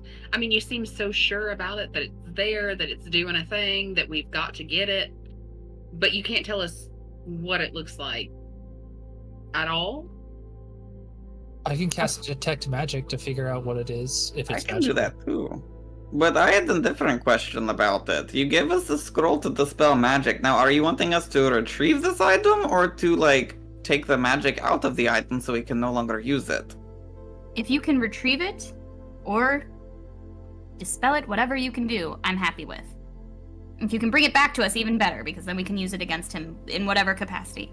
I can't say what it is, unfortunately. We've tried, but as soon as he had it in his hands, it went into, I presume, his vault, the location of which we haven't been able to suss out. In the house. It's in the house somewhere. But we haven't been able to find the vault. I presume it's linked to one of these rooms we don't know, or in some hidden entryway that we can't understand. Well, that's about useless as tits on a boar hog. Well, listen, please. I know what I'm doing. I have come to the assumption myself that whatever he's doing, I believe to be demonic in nature. However he's manipulating people and making his money, I have reason to believe it's linked to the 7 Hells. I don't know if that's helpful for what you plan to do, but we need that artifact out of his hands. And how do you plan to use the artifact against him? How do we know that you're not doing something worse? Well, I'm glad you asked these sorts of questions. Thank you. You have no way of knowing that. I have no way of knowing what I'll do with it, because I don't know what it is, what the nature of the item is. I don't want to curse myself. I don't want to put my organization in danger. I don't want to put the people of this city in any danger. So if it's something I cannot use directly against him without causing harm, you're just going to have to take my word for it that I will not. However, if I can get a leg up on the people who hold all the money and on the power, I'm going to do what I can. Unfortunately, it's just going to have to be a game of trust. And if you don't trust me, well, I can't stop you from keeping it for yourself. I'm trusting you to go and retrieve it, or to destroy it. It should make a difference that I'm willing for it to be destroyed if that's what it takes. Well, I would probably have you bet closer that we will destroy it, only because if it's demonic in nature, odds are it'll just corrupt whoever uses it. And you seem like a halfway decent person, so I would hate to see you become the next person that we have to break into the home of. I like to believe that I'm not even halfway awful. But yes, I agree. I don't particularly trust demonic magic. I don't particularly trust the kind of artifact that someone like Lord Heron would use. So, what I'm saying is that if you have not the means to destroy it, if you put it into my hands, it will either be used for the good of the people, or I will find a way to destroy it via my many resources, which I hate to say, are more than what you have. Well, it probably got us there. Yep. There's just 6 of us. You have an entire organization. Yes, however, I'm relying on you, and therefore I trust that you will do what you can and what you must for your conscience. As long as you're aware that this is a bad man, and I'm trying to not let bad men run cities anymore. And I'm not the only one. Myself and many people have the same goals. That's something I can get behind. He doesn't seem to be the good kind of bad man. I would agree completely. Incredible. Well, Sorry. you have the resources I can provide? Yeah. Yes, ma'am? No, not you. Well, wait, we might have to explore that later. I think we need a girls' chat later on. I would love to have a girls' chat. And so, I guess, does anybody else have any questions? Yeah, can we go get the thing now? Are we That's doing what it we're- tonight or tomorrow? Sooner the better. I mean, it feels like it would be a little weird to break into someone's house in broad daylight. She says, well, the last thing I can recommend. He does go to Tuzankin Hall every day in the morning, early, at sunrise, and returns by lunchtime to his home. Okay. He conducts Oh, in the business out of morning. his home all afternoon. Okay, So so, that the is- question is, do we try to break in like while he's not there, and not deal with him, or do we wait until our appointment, go in and tie him up like a hog, and then do what we need to do, and we're already Yeah. in there? That is the question. I- Scary options. I do like the idea of hog tying him, and then we don't have to worry about him getting away because he will be in our custody. I mean, at the end of the day, bad people deserve to be punished. He's we- 100% correct. But we could use the opportunity at our meeting to get an inside view of the house, not just rely on the map. Oh, you're saying get it, Right. use it as a reconnaissance. The maid will let We'll us leave it at in, the beginning, too. but we're already in there, so that takes off a layer of. Sticking in. Why break in if we've already got the invitation and an open door? Right, and then Well, how I do we- could take him out. So he How do won't we be get the informed. rest of you in? Because he's just expecting Seraphina, me, and Killian. Well, I don't know if you know this, but we're very sneaky. Mm. I can be pretty sneaky. What Or I is could that? go with you as a hired guard again. Sure, we could just show up with 3 more hired guards. Yeah. Because I'm not sure about how sneaking. I saw what you did Ooh. last time. What was that phrase you used, Bula? Like a bull in a china shop. I am actually pretty stealthy, but a couple of us could just. You guys could go in normally, and we can actually ask the maid to let us in. The rest of us. Ooh. But Or then we wait. have to time it with the guards too. Because if there are guards, they're not going to let her do that. So, I guess we could ask her. She's there all the time. Mm-hmm. Okay. Then So she maybe- could let some of us in, and the rest of us could just be with it, and then subdue the guy. Does Hazel live inside the estate of Lord Heron? She says, yes, her bedroom is marked on the map. I was gonna say, how do we have a conversation with her if she's in the house already? Well, she works in the house, out of the house. She receives deliveries every morning. We were able to just pose as delivery people and speak to her at length. multiple There you times. go. It's not a question of whether you'll have access to her. She's in and out of the house all day or answering the door every time it rings. We could just pretend to be a service entrance, and So get in. maybe we get some more intelligence from her while he's at the office. And then kind of decide what we need to do to get the rest of our people in there. We already have a map. We can just get in there and take them out. And if we have to ask any questions, Seraphine can obviously charm them again. Well, the city I also guard bet- matters all of us. Sorry, Seraphina, go ahead. Oh, no. So I guess the question now, we know that we're going to get information from Hazel. The question is, are we going to do it at the 2 o'clock appointment, or are we going to do it by simply knocking on the door or trying to catch her on some errand? Because we need to figure out when the guards are not going to be there. And she'll know. And I feel like the guards not being there is only going to be for the briefest moments of time. Yeah. Basically give everybody a window to get inside the house unnoticed, and then it'll make an easier task of subduing Heron and fighting whatever magical item is here. Hmm. Good to me. Here's Okay. the other thing, too. Like this last fella, if he's got a key that he's keeping on him, we're going to need him to be at the house. Right.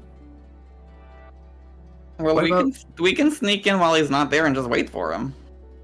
Wait, Okay. what if we simply... Maraway, what if you just grow flowers, knock on the door, try to sell them to her, she answers the door, you drop one of the nouns, the many nouns, and and then just ask her. I could do that. That might make it easy. She says, "Oh yes, the change at 2 o'clock." Then, we're in easy. Like, 3 of us could just hang out inside while we're waiting. Or you 3 could be for the appointment, then Marley, Bula, and I can just be inside the house, Mhm. trying to find the stuff and waiting for an ambush. Excellent. So that sounds like it's a good plan. She says, I concur. Well, if you have any more need of me, or if plans change, please let me know. Otherwise, I leave it to you to, so they say, get the job done. Nope. All right, cue Right. Ocean's 11 music.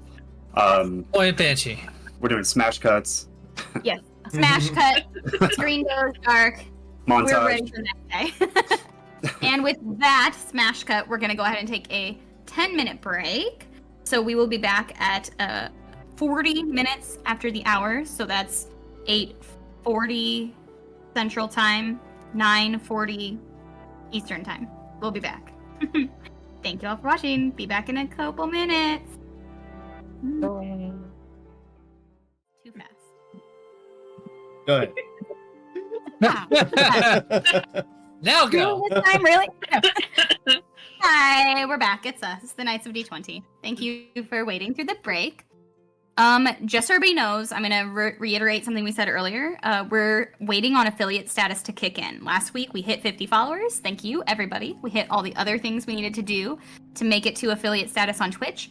So this time, sometime in the next future episodes, will be used for running ads. We're going to try and make sure those aren't happening during the actual stream itself. So we'll be running ads before the stream starts and during the break in order to keep the stream our beautiful faces the whole time. So that's the little bit of housekeeping. Otherwise, I'll recap quickly what we were up to. This group of adventurers decided finally to side with the Crimson Cloak Thieves Guild, who are a Thieves Guild, but are actually a very friendly neighbors guild. Happy Friendship Guild, if you will. To try and bring down the Lord Heron.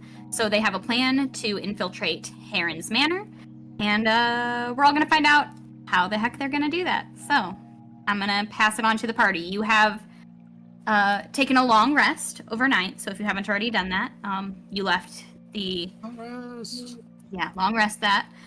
Get all your HP back and all your spell slots. You had a very good breakfast of some delicious breakfast ham made by Hattie and Barnacle at the Buoyant Banshee. And bright and early, you all decided to go ahead and go fake out and try and infiltrate Heron's home manor / office to get this artifact that he's been using to pull one over on the people of Tuzankin. So, I leave it to you all. You are outside Heron's manor. What are you doing? Where are you? Well, I think the first thing we're doing is Motorway is going to get some flowers so I can go up to the door and do a little knocky knock. Fabulous. Yes. What is that spell called where you conjure up flowers? You don't remember it off the top of my head. I don't know. I was just going to go pick them because I don't think Druidcraft you conjure them. You just make them bloom. Incredible. Yeah, you pick some flowers, and even if they aren't bloomed, you Druidcraft them into beautiful blooms, a bouquet. And you go up and knock on the door.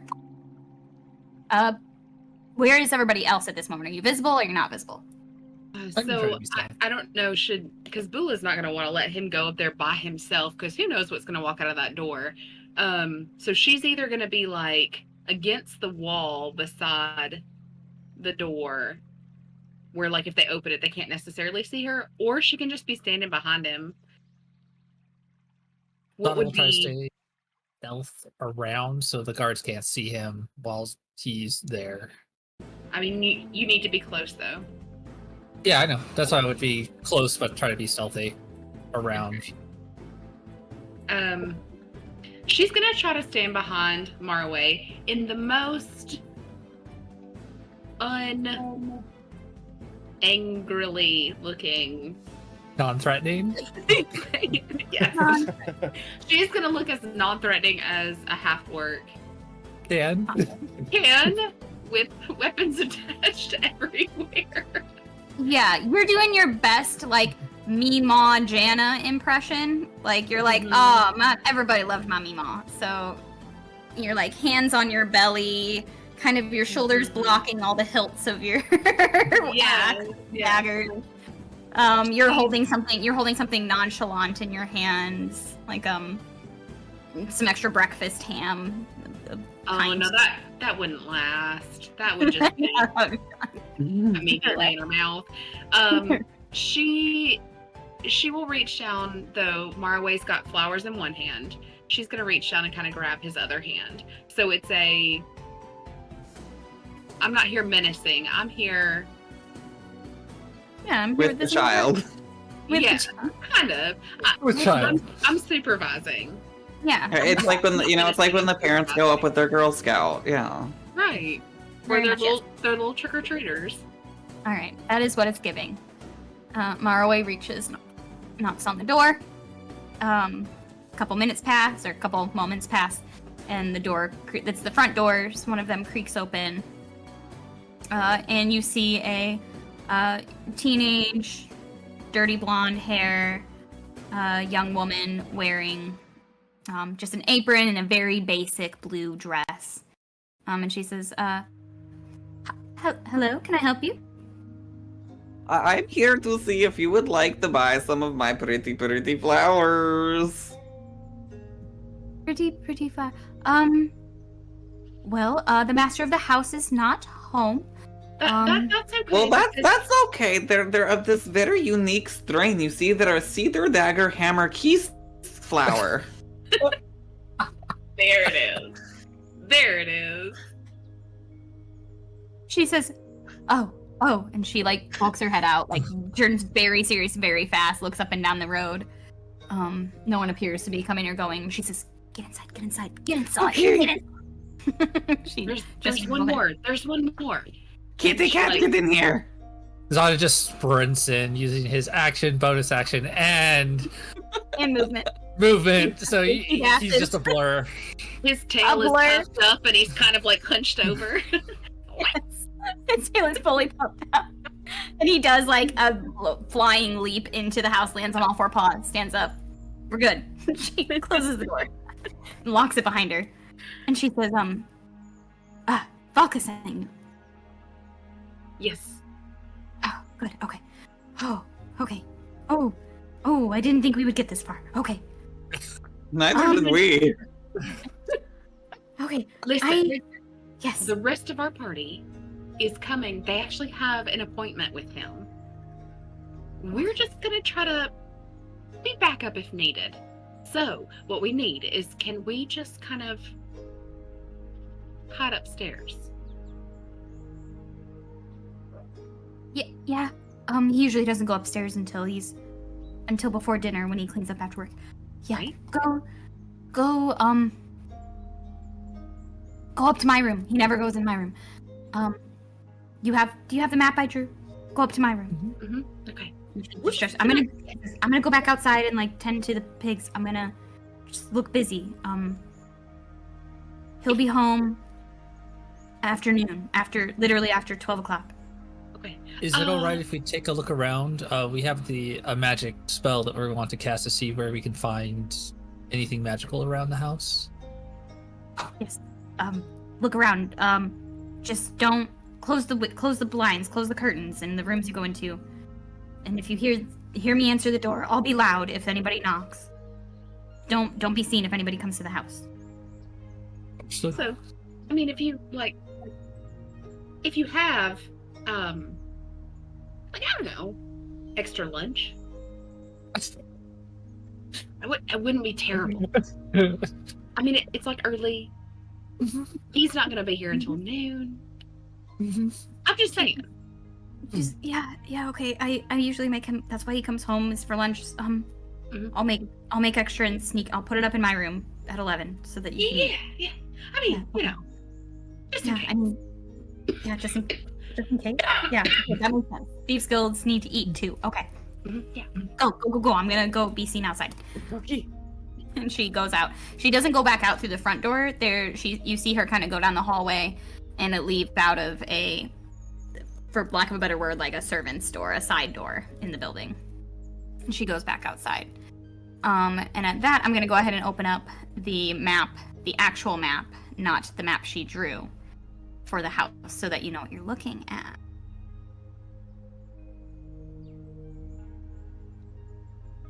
In just a moment, you'll all be able to see it. Okay, fantastic. Yeah, so she went out the side door and walked around the house. You see her walking past the windows around to kind of like the livestock area over to the right-hand side by our view. Otherwise, you're all just inside the front door on this pink rug. And you have the time to explore this house as you see fit.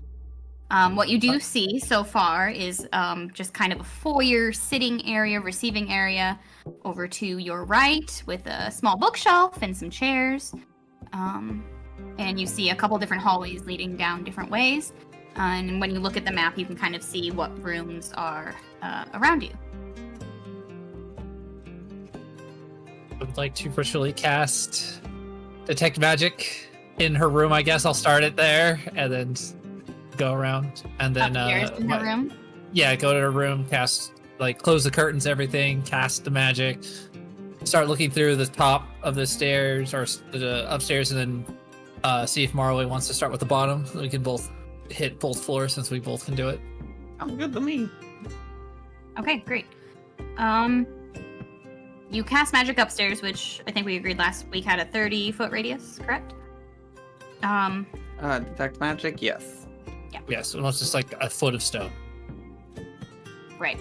Yeah, upstairs, you walk around, you start in her room, and you walk to where you see on the map she drew. You can find, like, which door is his bedroom, and you get close enough. Nothing really pings at you in there. You move around the whole first floor, and there's not much to be seen. The lights themselves in this house, they're kind of magically lit so that they're constantly producing light. So those are like very small amounts of magic. And Maraway, you having cast Detect Magic outside this house before, the magic given off by the lights inside the house are the same magic that you felt outside the front door the first time you cast this ritual when you were just sitting out on the street trying to catch whatever you caught. So you're like, oh, that makes sense. All these lights are kind of pinging a little bit of very light conjuration magic. Other things you find when you head down the stairs. First of all, tell me, while Izada was doing that, is there any specific room any of you would go and try and investigate? Definitely his room. Going to just check and see if everybody wears the same underwear that everybody has. Just, to make sure. Yes, okay. Nana has a thing about tossing beds. Dang. Yeah, also, I gotta toss the bed. Yeah. Zata is raiding underwear drawers. You go into Heron's room. You see a nice quilt on a large, queen-size bed. There's a trunk at the foot of the bed. A set of dressers in which you immediately open up to try and compare the underwear. You find what appears to be some sort of undergarment. They are much more substantial. Some of them are even full leg, long john style underwear. But the rest of them, they're a lot like the shorts that you wear underneath your lion cloth. And you're like, well, I have so many more questions about what I found at the last place. Nothing's adding up to you. Why are there so many kinds of underwear? How can we all be that different when it comes to our bottom halves? Yeah, Zada's just very confused now. You pocket a pair? Mm-hmm. Just put a couple so you can talk to Zillion, to Killian and Eidos later. Since Bula says she's not going to discuss it. I am not having that conversation with you, sir. Yeah, he just points it, just what, Bula? Ask your dad.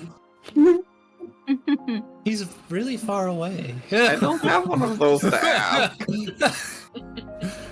My dad's an entire continent away. You do find, you look in the underwear drawers, you also open up the trunk at the end of his bed. It's not locked, but you do manage to find, this weird little, it's carved of stone, and it's the size of a wearable amulet, but it's pretty big, and it's a metal, it appears to be a dwarven hammer amulet. It appears to be decorative, but it's substantial, and it's laying on top of winter cloaks and other kinds of clothes inside the chest at the foot of his bed. We'll grab that. Maybe it will be important later. How could it be? That's crazy. Who knows? Who knows? But yeah, that's what you find inside his actual bedroom. Nothing is still pinging with magic. You have your detect magic on, and nothing's giving you any readings up here besides the light switches. Okay. Let's make our way downstairs to close every single blind and shutter we can find and start snooping. Yeah, it's not hard to do. A lot of them are already closed. He seems to be a pretty private person. You know this, the only window you were able to see in before was the armory that's on the second floor. You do peek your head in that door, and it just appears to be an armory. Nothing really magic in there. And you head downstairs. The rest of you who stayed downstairs, where have you been looking? Whatever that Bula will let me. She's just telling him, don't lick that socket, don't chew on the cords of things. Well, how am I supposed to taste what kind of magic it is if I can't put it in my mouth? You do not ever. Okay. The house is not childproof. Not even a little bit. She's every time he walks past a sharp corner, she's like,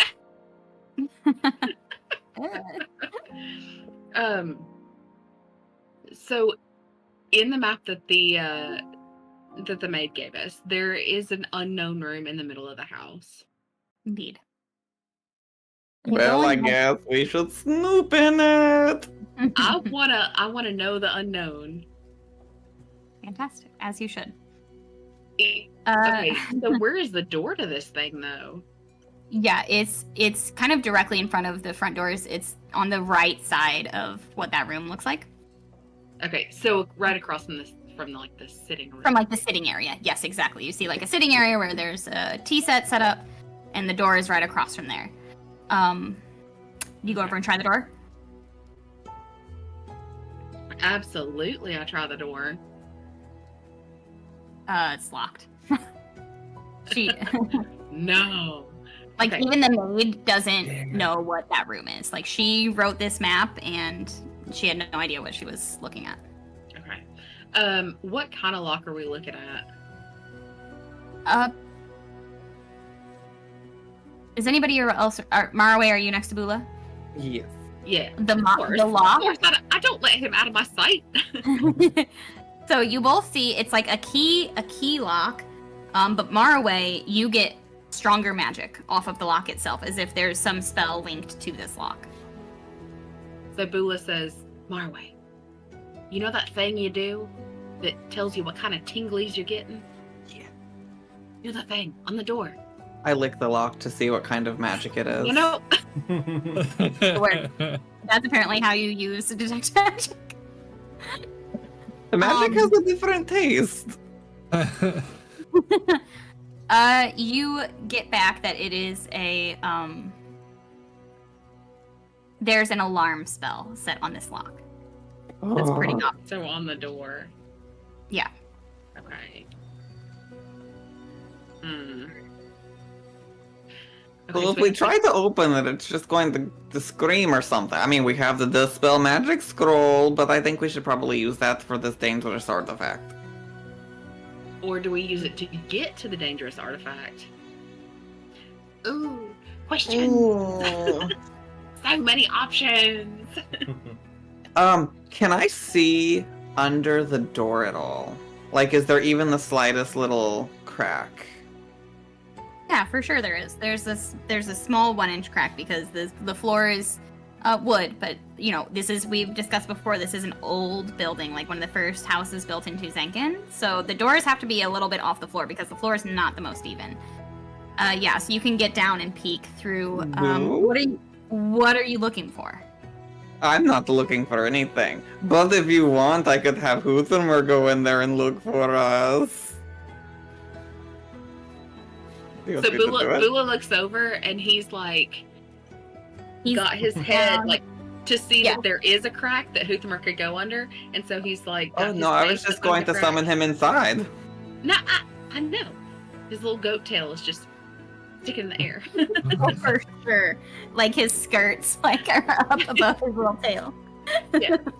Do you want me to do it?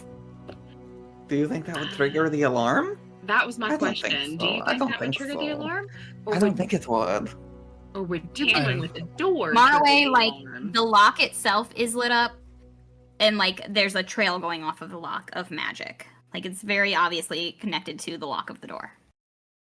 So I'm going to do it. You could make Huthamer like miss the trail of magic. Yes. Do it. So I'm going to summon Huthamer into the middle of the room. Okay, incredible. Let me go ahead and reveal for you. Watch, now something bad is going to happen and it's going to be Everything bad. funny. Totally. And of course we don't have our whole party, so that's a problem. Split the party. No. Yeah. Never split the party. What were we thinking? Only split at the party. My favorite when you all. I love that you all split the party so often. It's gonna come in handy someday. Oh my gosh. Yeah. Huthamer appears in the middle of the room underneath a table, like a meeting table. And he looks around and you have him, he scurries out to see the whole room. And there's this like a very distinctive, on this meeting table, he crawls up onto one of the chairs and there's this like half orb built into the table that's clearly glowing with magic, like outlined with a spell pattern. And you, Bobby, being able to see through both Huthamer's eyes and knowing where you saw this like magic aura leading, this is clearly like a stop button on the alarm, sort of, at the end of this table. Other than that, there's some papers, some scrolls, an open ledger on the table, an empty cup, and it appears to be like a small meeting room. Okay, but I'm pretty confident that that is like a end the alarm button. Yeah, it's like directly linked to the alarm lock on the door. In Like, Sylvan, basically- Moraway is going to talk to Huthamer. He's going to say, Huthamer, I would very much like it if you would go up to the button and dispel this spell for me, please. Does he have Dispel? Oh no, but if he touches the button, would that not turn it off? Yes, it would. You're correct.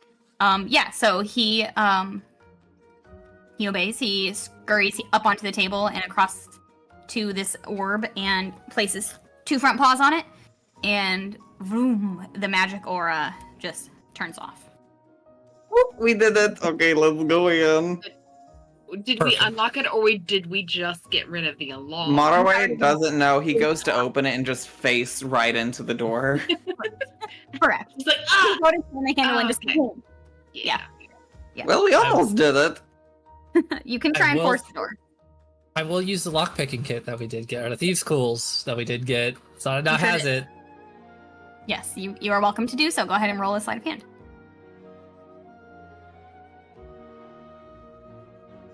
It's an 8. It doesn't work.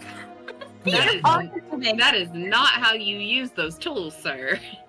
Billy, you want to pull yours out and give it a shot? Sure. Is there any way I can like manhandle this door, or do Oh, I yeah, need? you can just roll a strength check if you wanted to just try and like boom, shoulder the door open. Yeah, we're gonna do that. Ooh, it's a dirty 20. Ooh. Yeah, that does it. This door, I mean, it's not a safe. Like you're able to just like boom your way through the door. No, it is not alarm locked. It like a little bit of the wood splinters where the lock was embedded in the wall, but other than that, you're in the room. This might be an awkward time to tell you I could have just had Huthamar teleport us in. Seriously. You are all doing so good! I didn't want to interrupt you. I mean, Nanta is standing there with 2 broken lockpick tools in his hands. Like, oh. I just did a cool thing. I was trying to let you do a cool thing now. I mean, sometimes Maraway, you just gotta say, okay? Incredible. Yeah, so you are in this meeting room now, and it appears to really only have, there's like a potted plant, a couple like decorative vases, and a table with some papers and things left on it. What kind of papers? I mean, again, we have the Bar sponge? Yeah. well, the nice way to say the least intelligent ones looking at the papers. The infiltration team is the least good at infiltrating. That's okay. Yeah, you're able to go look. This is much less of a stack. Like you were digging through essentially a filing cabinet at the last office. This one, things are just out and open on the table. So you start reading. And the first thing that really catches any of your eyes is the open book sitting by itself. And it has what appears to be like a financial ledger in it. Good thing it's the 3 of us in here. Yeah, Right? yeah. It's a lot of financial jargon. It's like Those are in, numbers. out. You can like there's like a section for imports, there's a section for exports, there's like price changes recorded. It is a big old financial ledger. How long that has was it locked been in the room. at this point that it took us to do all this? Probably like half an hour, maybe. Not long. Okay. Are we kind of creeping towards that noon? No, you guys got there like shortly after sunrise, so you've still got a couple hours. Because Bula's gonna know when it gets towards noon because of her stomach. I will make sure I let you all know when noon is approaching. Okay. She's also gonna know because of her stomach. She'll know because she's hungry. Yeah, I think from there we're just going to do a pretty quick sweep of the rest of the house. I mean, it doesn't seem like there's going to be anything that we know how to do here. Because I don't know nothing about these numbers. Yeah, fab. But we're gonna pull the door too. We're not gonna make it look obvious that we got in there. You're gonna like close the door to where it looks closed, even though the lock is a little bit broken. Right. We Do you just take want the to make ledger? it. Do what? Do you take the ledger with you? Do we take it, or do we just know that it's there and have them look at it when they get back? No, take it. Take everything that seems to be new, like You that take- Nidos can. I don't think that that's wise. I think maybe Why? we leave it and we know where it is. They're coming here for a meeting, yes? So what if the meeting is in the meeting room? And then the first thing they find is, hey, that there's something missing from my meeting room.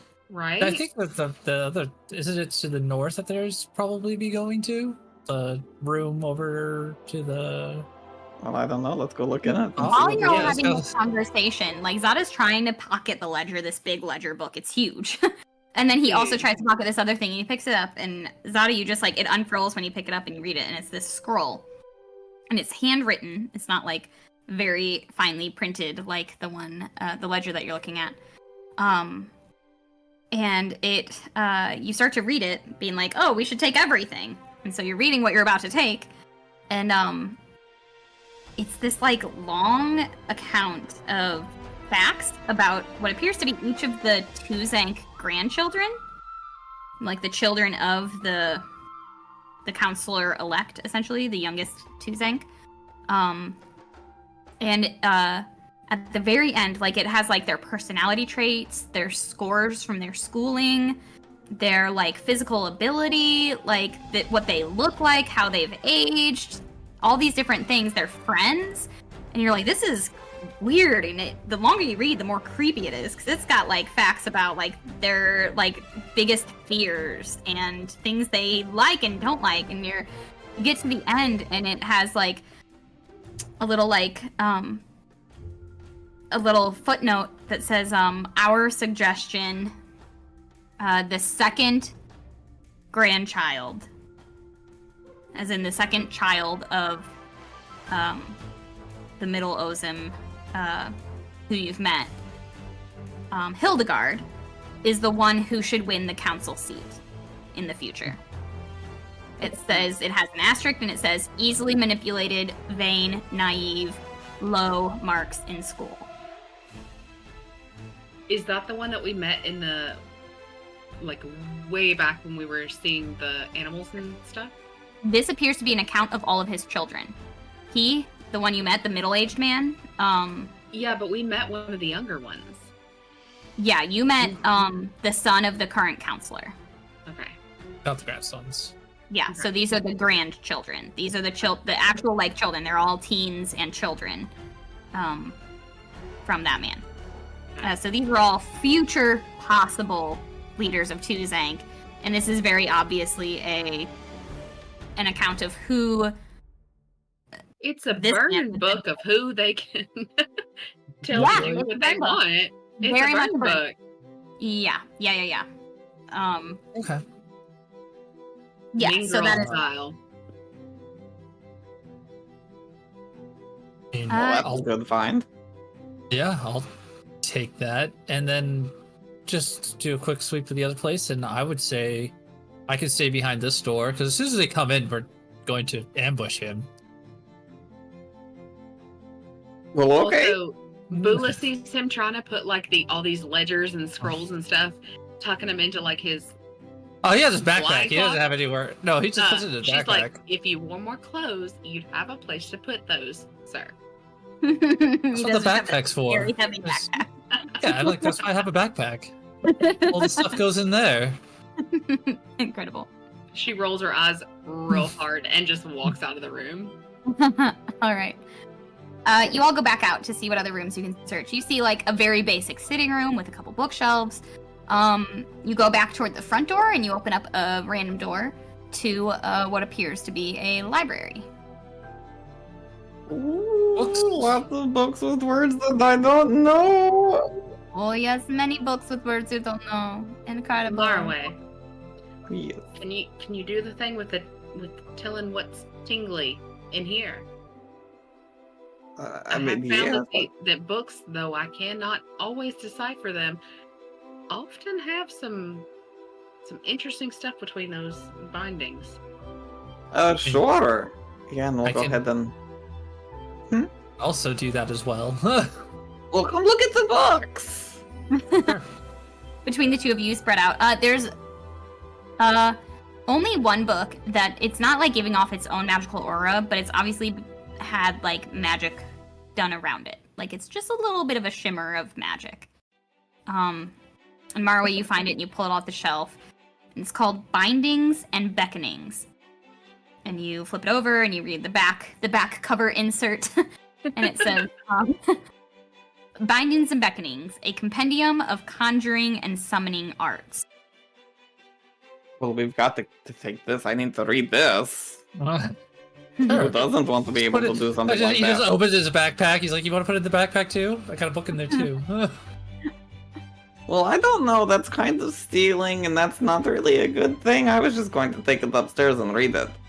Bula just like plucks it out of his hand and puts it in her belt and says, "It's borrowing. It's a library."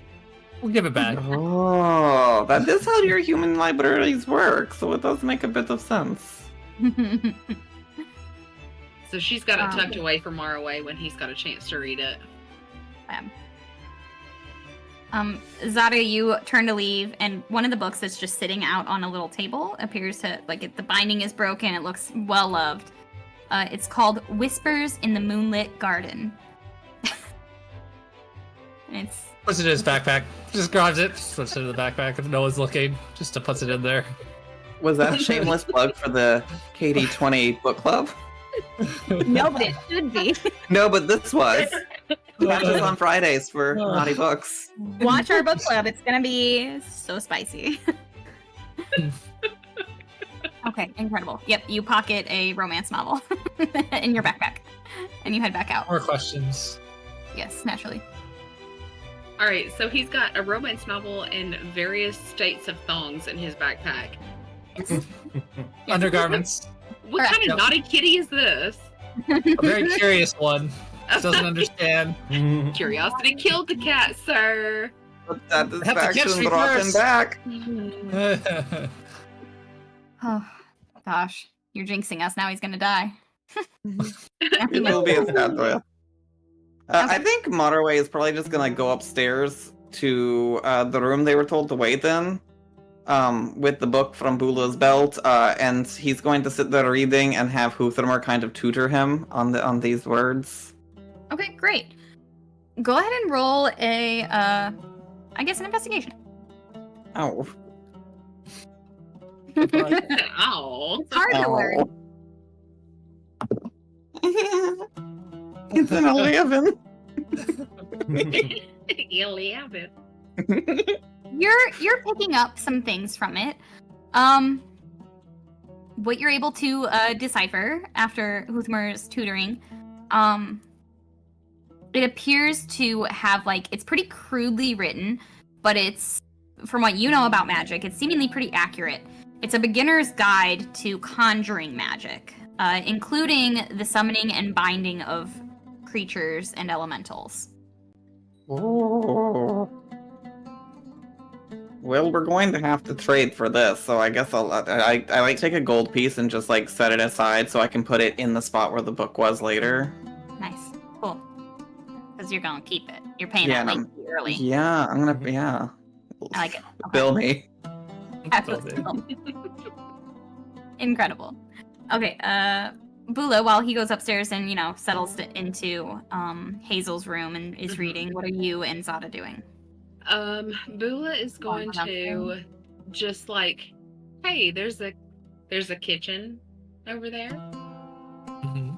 There is a kitchen, yep, and I'll go ahead and reveal that so you know exactly what kind of food you can take. Is there anybody in the kitchen or? No, it really does appear that our girl Hazel is kind of the only staff in the house. She's gonna There find... is some food delivered from yesterday that's sitting out and waiting to be made into a lunch and a dinner. Go ahead and tell me what you're gonna say. Does she find a hunk of cheese? Oh yeah. Okay.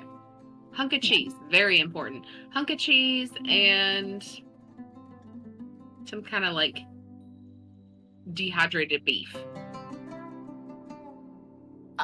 Okay, so yeah, there's a whole wheel of cheese, part of which has been cut into for yesterday's lunch, presumably. And then you go into the pantry, and there's a lot of salted meats. There's a whole crate of fish. There's a couple barrels that contain different hunks of pork and beef. So yeah, you're able to find some salted meats. Hunk of meat, whole wheel of cheese. And she takes that upstairs with her. I mean, this is just a midday snack. I mean, it doesn't have to be much. It's for a lunch. Yeah, this is French charcuterie. Yeah. So, salted meat, whole wheel of cheese, goes upstairs and joins Marway and just kind of eats while he reads. Cool. Eat some snacks. Okay. Zada, what are you doing? Take a look at the last room. See if he can't figure out where. See if he can find that artifact that he can't find. If he can't, then probably look around, toss the room, and then go back to the room that's supposed to be alarmed, and then just wait for the people to come in so he can ambush. Okay. Yeah, you go into this last room downstairs. The door is not locked, luckily. You walk in. There's a kind of reinforced chest. There's a regular chest. There's a desk with some open ledgers and books on top. And then a couple of very fancy-looking like globes and compass, like gyrating. Not gyrating. That's not the word I'm looking for. Gyrating. Word for it? Oscillating? What is the word for when it's a globe that has all the different moving spheres in it? Regardless, one of those. And you start exploring this room. Try to open the chests. They're always important. Yeah. You.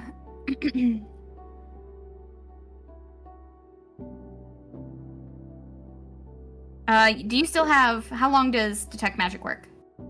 As a ritual spell? 10 minutes. I could cast it with a spell slot if it's already down. I'll just use a spell slot and cast it again. Okay, great. Yeah, so it has been longer than 10 minutes, but you still have it up and you recast it again. And one of the globes is giving off magic at this point. And it leads down into the floor and sideways, this aura of magic. You're looking on the desk. You note that. You look on the desk, and there's just an open, personal journal. And you read through it, and on the most recent page, which is what it's open to, it says Tuzankin mottos on top, and then it's a bulleted list of options that have been handwritten and crossed out one by one. Starts with Tuzankin, a place to grow, crossed out. Tuzankin, a pillar of strength, crossed out. Tuzankin, where gold is made, crossed out. Tuzankin, at the end of every trade wind, crossed out twice. Tuzankin, city of pillars, crossed out. And the very last one that was written and then circled is Tuzankin, the center of the world. And it's circled twice. Kind of flip through the journal, then kind of start touching the globe. See if it does anything. Yeah, you touch the globe, and each time you roll a different part of it. A gyroscope. Thank you, Joker Loki. You're turning different parts, and the magic pulses a little bit each time you move it about.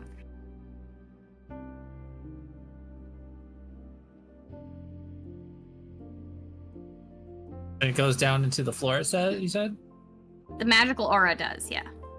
Can I pick up the orb? Does it come off, or is it stuck to there? The globe? The globe is on a stand, that it's waist height.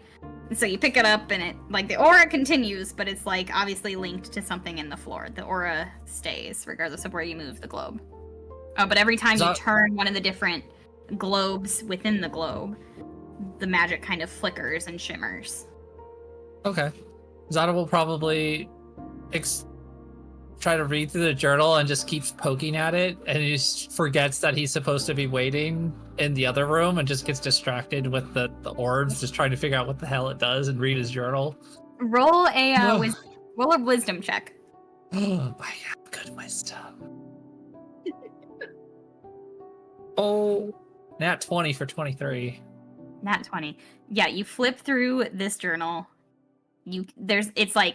It's embarrassing how much this journal confides about how lonely Lord Heron is, how much he is jealous of people who seemingly have better jobs than him, or Like, he, like, talks about the breakups with the last 5 boyfriends that he had. Like, it's rough. Oh no.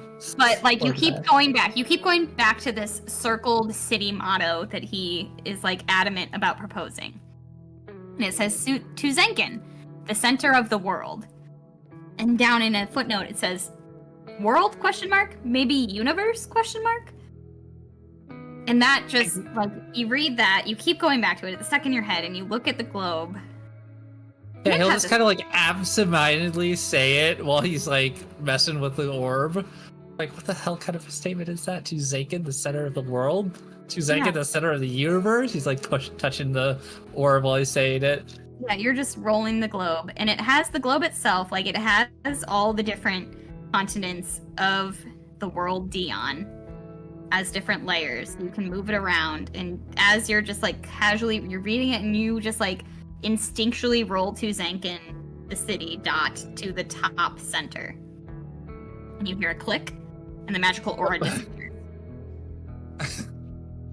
Kind of looks around, see what opened.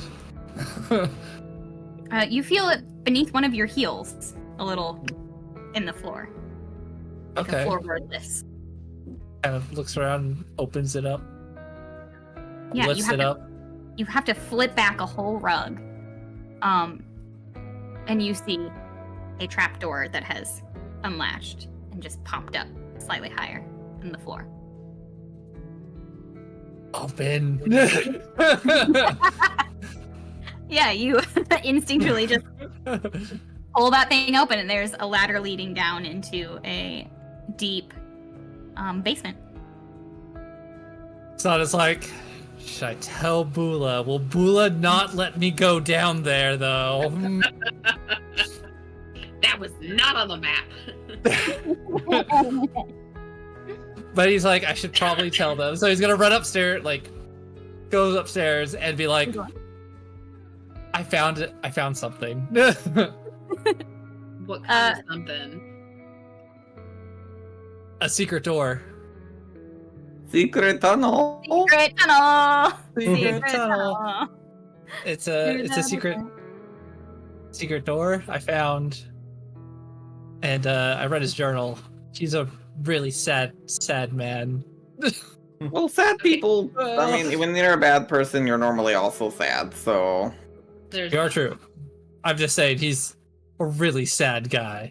well, I want to go into the secret tunnel. I think we need to get the rest of the group down here before we do that, though. Maybe we could, like, throw a rock across the street or something and try to get their attention? I mean, are they? Are they closed? Yes. Were they waiting for the 2 o'clock? Because we Valid still. question. I feel like I say that I feel like we still need him just in case we need like a key off of him or something. But he's gonna come home whether we're in his house or not. I mean, it was like sunrise when we got here. It's only been like an hour at the most, so it's probably only like 9 or 10 o'clock. We still have like 4 hours. Do you want me to go get them? Yes. I can go get them real quick. At this Yes. point, closer to 11:30. You guys have been upstairs, like, snacking. You heard at one point Hattie came in to start making lunch. It's getting closer to noon now. Well, we So- still got like 2 hours. We got So 2 let's hours. get them in here. He's All right, gonna be I'll- here at noon. Oh, he comes 30. home at noon. That's Yes. right. That's 30 minutes. So we have 30 minutes before he gets home, and then our appointment's at 2. I can run and grab them real quick and then just tell her Let's to just open wait the door for upstairs. them. Let's do the appointment. We tie him up and then we can go in. Okay. At least we know about it now. Throw the rug back over that crap. I'm just gonna wait in the room. Goes downstairs into the In his office? All right. Yeah. Incredible. Yeah, you do so. You go wait in his office. You kind of sit in the corner behind where the door would open, throw the rug back over, and wait. The other 2 of you, you're waiting upstairs in the maid's room, or where are you waiting instead? I'm in the maid's room studying the book. Okay, fantastic. Yeah, you can hear Hazel, the maid, downstairs making lunch, just generally getting ready for Heron to come home. The rest of you outside, it's been pretty consistent. Like every 30 to 40 minutes, Coppercloak walks by, lingers for a couple minutes, looks down all the different alleyways, checks on the animals, waves at Hazel, and continues on their way. So you've gotten kind of a good pacing of how often the copper cloaks that are on his pay grade are coming by. I would like the three of you outside to just roll like a general stealth check to make sure that you're able to look nonchalant enough not to pull their attention. Got this. You got this. It's gonna be You guys fine. are the stealthy ones, Oh right? no! Oh yeah, that's what we like to see. That is not a nat 20. Nope. Are we doing jazz hands throwing that one? Oh no. Oh no. What's the opposite of jazz hands like? Sad hands. Rain hands. Well, Killian got 14. This is a group check, so hopefully that'll help. Yes. I got a 3, but I did roll a 1. Okay, incredible. And Ados? He's muted. You Mute muted. yourself. He's so stealthy that his voice is silent.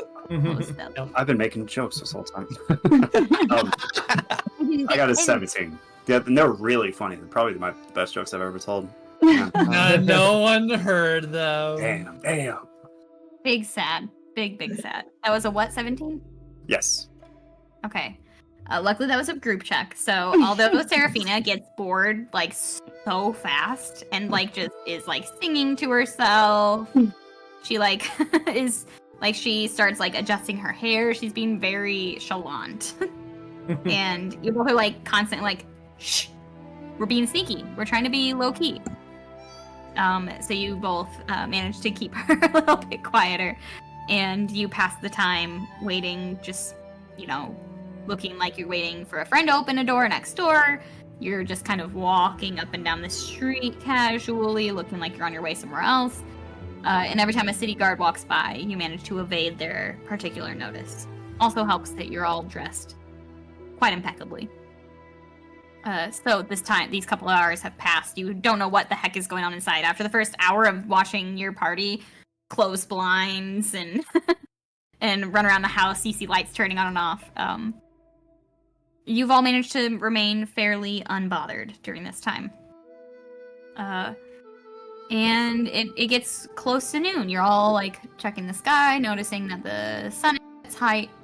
And it's gonna be time soon to make a move.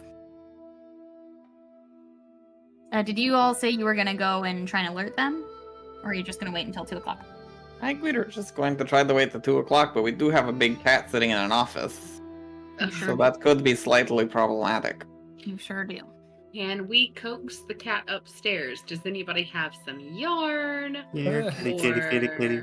Some catnip? Or like a rubber mouse? Those of you outside, with your keen watching, you see Lord Heron come home escorted by a copper cloak.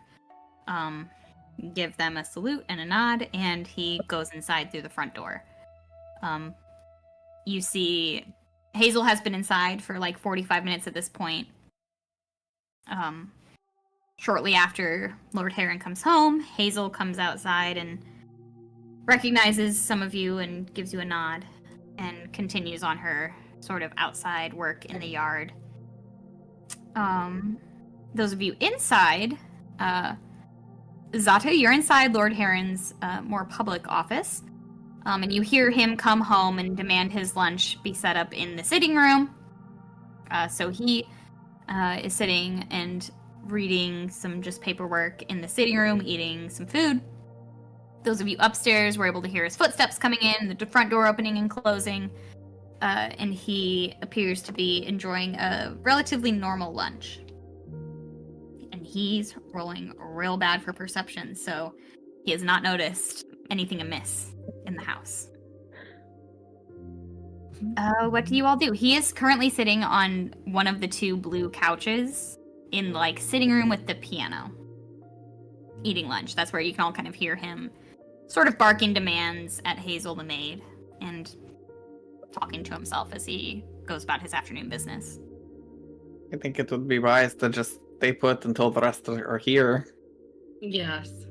We're gonna try to stay out of sight, out of mind, until 2 o'clock when the rest of our party is here. So I'm just gonna try to. He's like, "Oh, I'm still down here." Shit. Yeah. We're like, He'll go into the trap door and try to like cover it, and then just stay like just underneath it. And don't wait. go, Yeah. like, don't try to explore it, man. No, he's just gonna go down so he can hide On the in ladder. there. There's a ladder leading down. You Yeah. just go a couple rungs down, close the Mhm. trapdoor over you. You know, you Yeah, try move to- the carpet back Try out to above smooth you. the carpet over. It'll be like, this is where I guess I'm staying here now. Yeah, you're just hanging out on a ladder. You like sit yourself down on the Yeah, rung it's of like- the ladder and just hang for a minute listening. About 15 minutes after you all outside saw Heron go in, this young man with a big old like crate on a rolling, like a self-pushed rolling cart comes in, and it's like overflowing with like different grocery items, different vegetables and meats and things. And you see him go around to the side entrance, and Hattie kind of saw him coming, and or not Hattie, Hazel saw him coming and goes around to greet him and is, paying him for today's grocery delivery. And he's just like a teenage boy, and he kind of blushes when he sees Hazel. But roll an insight check, the three of you outside. That's Sarah and Ados and Killian.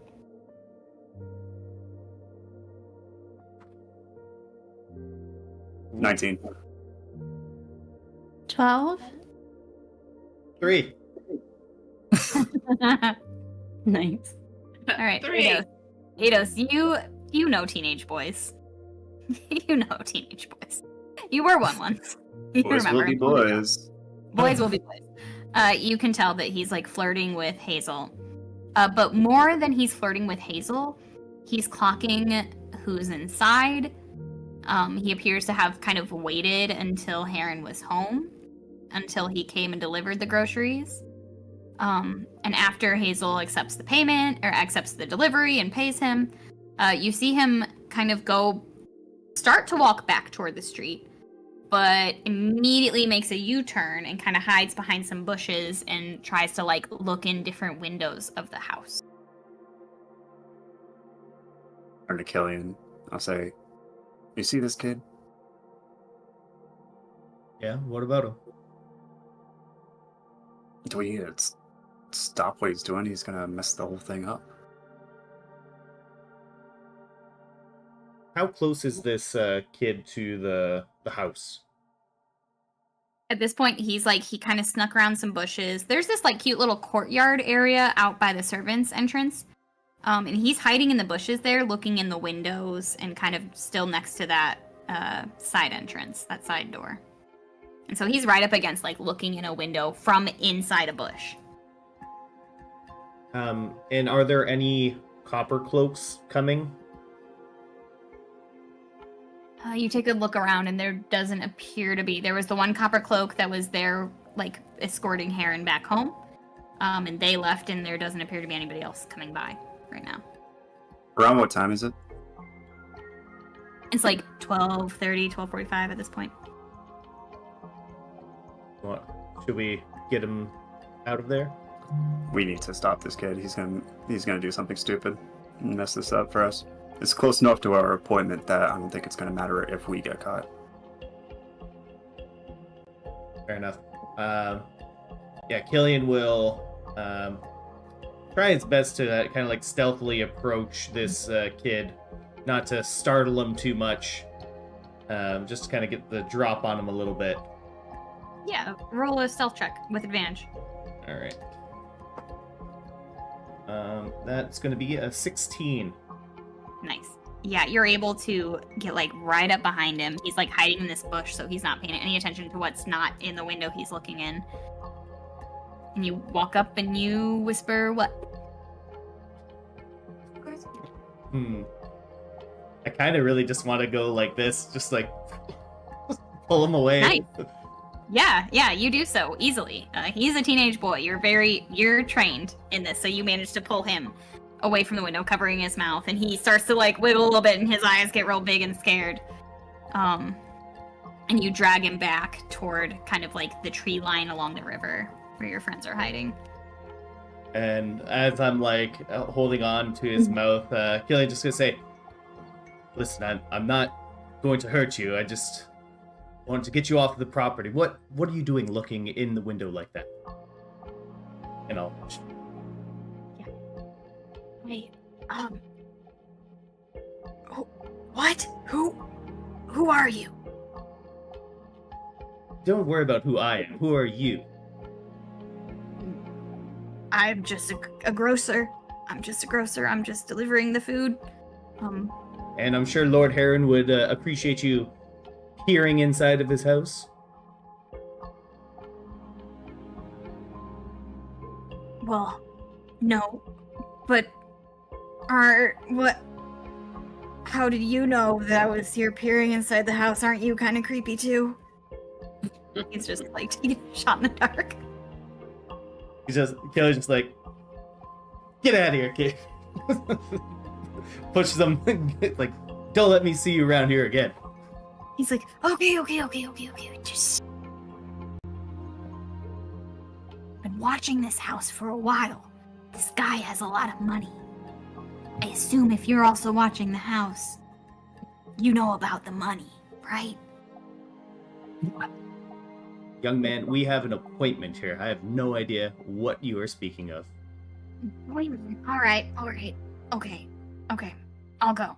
I guess you don't want to get some money. Bye. And he turns to leave.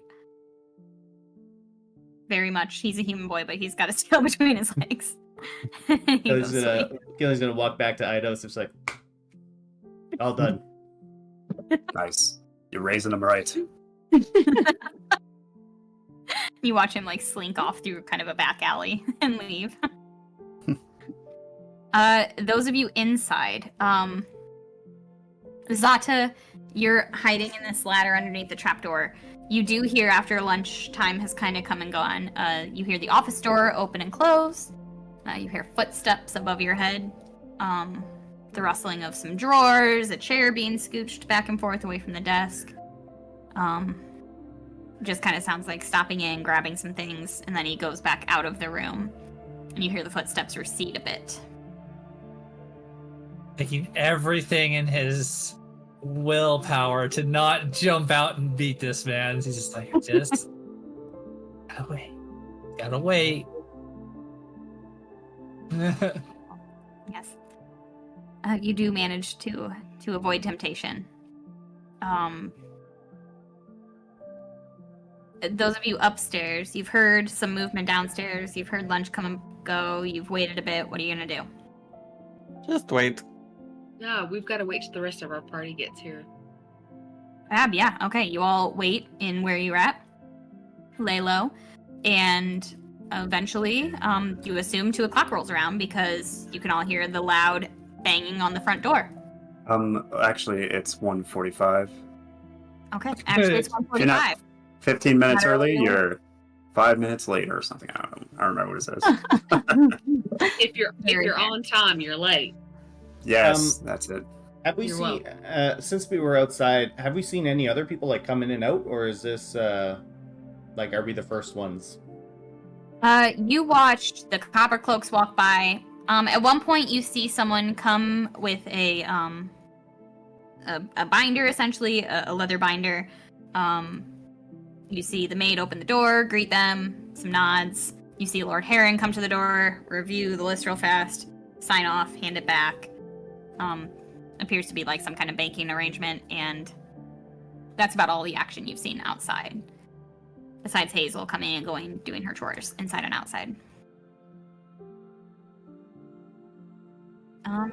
So 1:45 rolls around, because if you're not on time, you're late, and if you're earlier on time, No. If you're 5 minutes, if 5 minutes late, you're 20 minutes late. No. well, here's the knock. Early So wrong. Perfect. Right, yeah, bum bum bum on the door. Ula, it's time. Okay. Those of but you sit upstairs, tight. those of you upstairs hear muffled voices through the wall. What's happening downstairs? Hazel opens the door, pretends she doesn't know what's going on, calls Heron over, says, your 2 o'clock is here. And you see Lord Heron himself in all his balding glory appear at the doorway and say, my friends, I'm glad that your appointment with Connal went well. Please, come in. And he invites you in. It definitely did, and thank you so much for connecting us.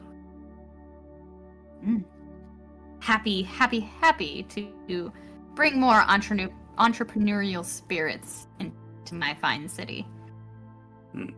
And he leads you into his personal office, not the meeting room. You all hear them walk further across the house than that central meeting room. So, as soon as I hear the door open, he's gonna pop out and hit this old man in the face. As soon as we hear commotion, we're running. Absolutely, 100%. Just like skiing down the stairs. Remember that thing that I said on that one time that you said we should have? We ain't got it. Okay, incredible. Go ahead and roll initiative. Zada, you will get a surprise round, so you'll still be first in initiative regardless of what you roll. All of us are rolling initiative? Oh, Well, that's a the good 3 of point. you who are outside and who are walking with Heron, you're in the room when you see Zada pop up and pop him in the face. A lion!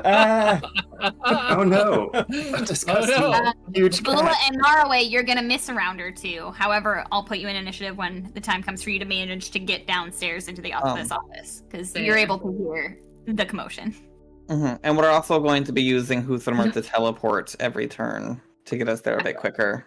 Fabulous. Okay, go ahead and roll initiative regardless then, and I'll let you know when you're in the fight. 16. That's a 9 from our way. 16 for Bula. Yes, ma'am. Idos? Obviously. I got a 10. I also got a 10. Look at y'all matching. Got 10 close. Oh, the twins! Killian got 18 for Zada. 4. Killian 4. 4. Zada 22. Incredible. No, Zada 18. Zada 18. Okay. I only get +5. Only Okay. +5. Only +5 to my initiative. Oh, guys. Only that's plus it. 5. Oh That's my so- god. Okay. Let me drop some things onto this battle map so we have everybody's position. This is going to be a crazy fight in a tiny amount of space. Perfect for Zada. Naturally.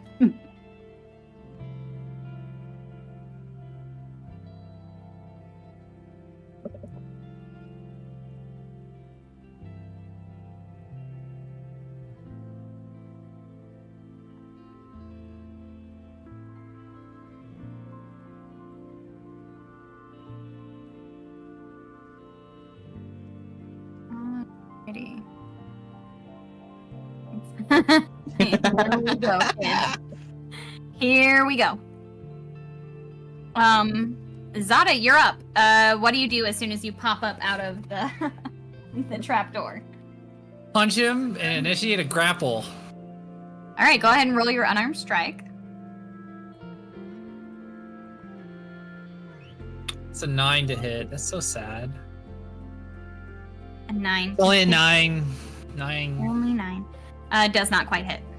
You try to punch him. You managed to throw him off his game a little bit because you came popping out of the floor and punched him in the face while he was I'm gonna use distracted by his 3 guests, his meeting.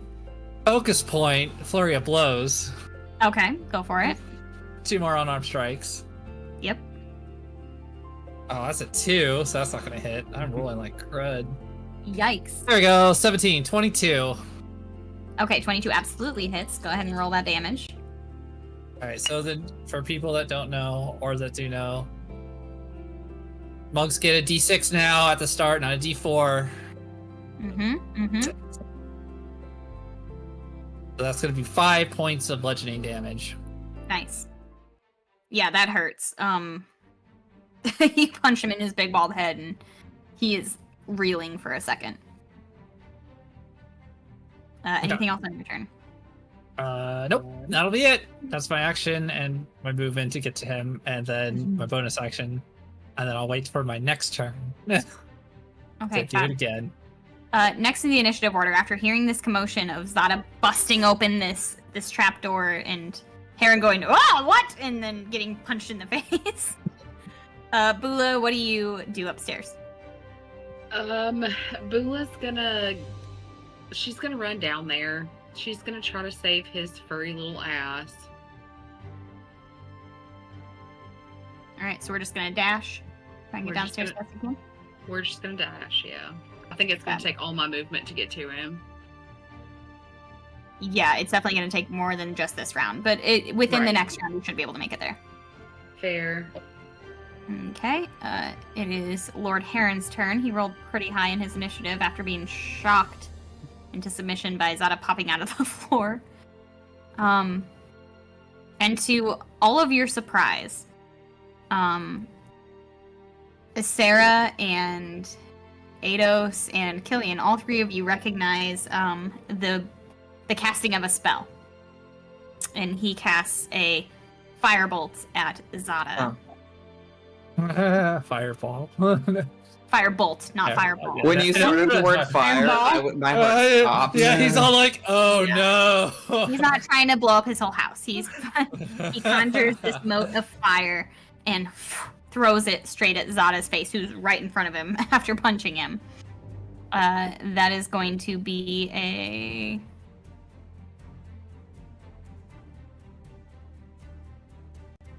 21 to hit. That'll hit, yeah. Ooh. Oh. Ouch.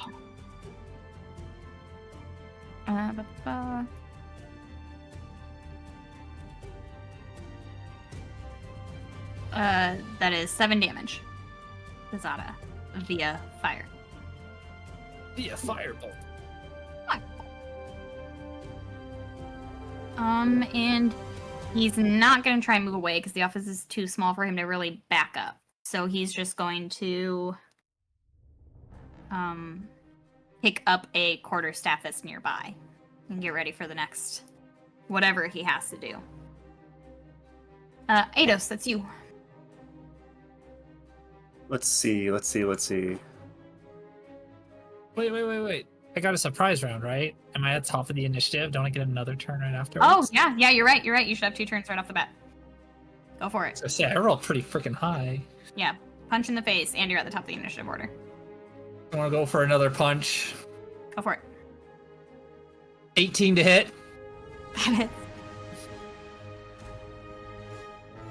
It's only 4 points of damage. Okay. Use another focus point. Flurry of Cool. blows. Go for it. It's a 3. Oh, terrible. 3 to hit. Yeah, not gonna do it. And a 10 to hit. Boo. I don't think 10 hits Does this not man unless. Yeah, so Nope. I only get 2 solid strikes. Okay, yeah. I mean, he's still just a nobleman, a lord, standing there in his daytime clothes. So yeah, he's hurting. He's hurting for certain. You've kind of knocked the stars into his eyes.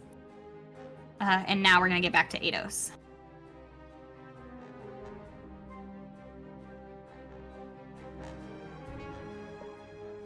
So shocking grasp. Lightning springs from my hand to shock a creature I try to touch.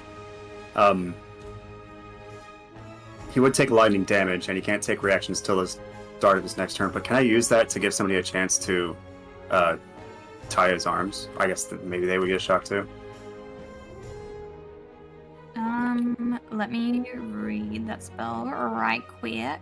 Okay, yeah, shocking grasp. Cantrip.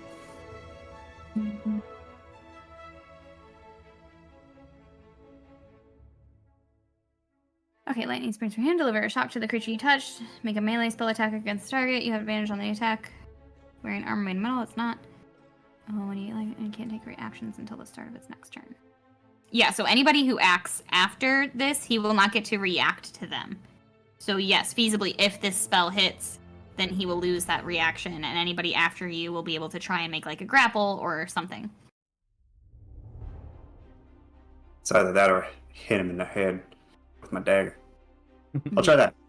I'm going to. Well, first I'm going to say, Heron, desist. We have you well outnumbered in your own home. Nobody's coming to help you. Stop fighting, and nobody has to die here. Roll an intimidation check. See if that works. See how scary I am. You're so pretty. How could you be scary? I can get mean. 19. Ooh. Nice. Okay. Yeah.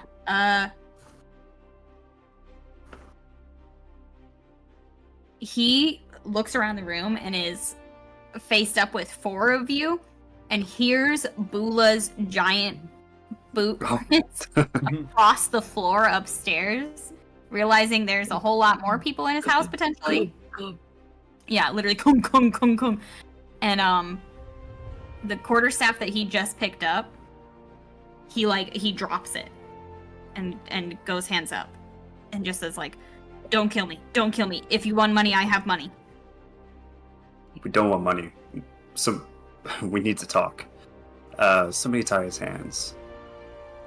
Seraphina will grab her rope from her bag, and it's not like a regular like hemp rope. It's like a smooth black rope, and she'll expertly tie him up. She's done this once or twice before. She's practiced. The knot is real pretty. Like, very interesting. Everybody's learning a lot about Seraphina's very specific man. This is And it always involves ropes. I'm sensing a pattern. Or naked fighting, apparently.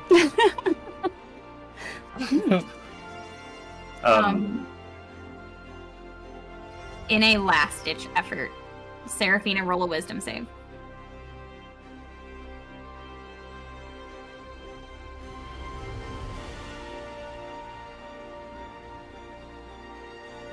It is 15. Okay. You hear and see him attempt to cast sleep on you. And you know it too well. You like break contact, you kind of slap him in the face a little bit and keep Just remind him. Huh. How dare you? How dare you? Slap him in the face and he starts crying. Yeah, it does not take.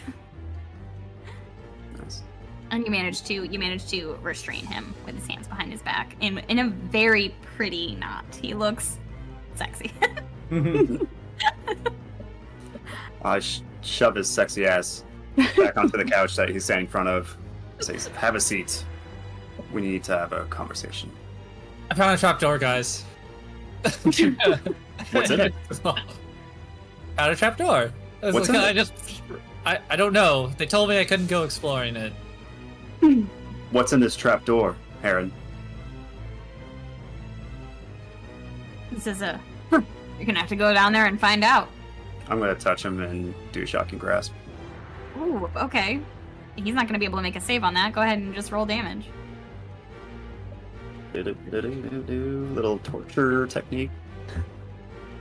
It's a little bit of shocking. That's an 8. That's the highest. That's the most I could do. 8 damage. Okay. Yeah, you shock him. And he kind of seizes up for a minute.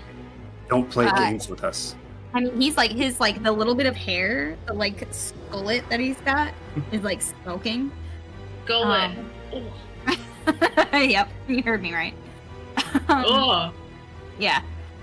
And he says, whatever you find down there, you're not gonna like it. You're not gonna like it. But I suppose I can't stop you. Seraphina is going to cast Suggestion. Okay. What does that do? Read that for me. Okay, so you suggest a course of activity and magically influence a creature you can see within range that can hear and understand you. Creatures that can't be charmed are immune to this effect. The suggestion must be worded in such a manner as to make the course of action sound reasonable. asking the creature to stab itself, throw itself onto a spear, and so forth, they won't do that. So the target must make a wisdom saving throw. Okay.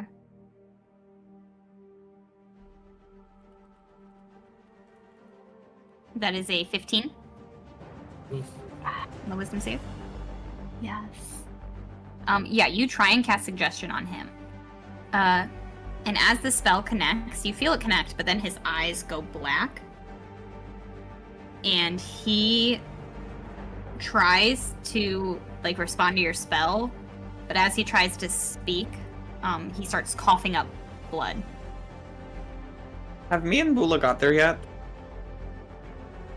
Yeah, by now I'd say you guys are just, like, as you're walking in the door, you see him coughing up blood and Seraphina, like, panicking about the spell she's casting. Like, that's not what it's supposed to do.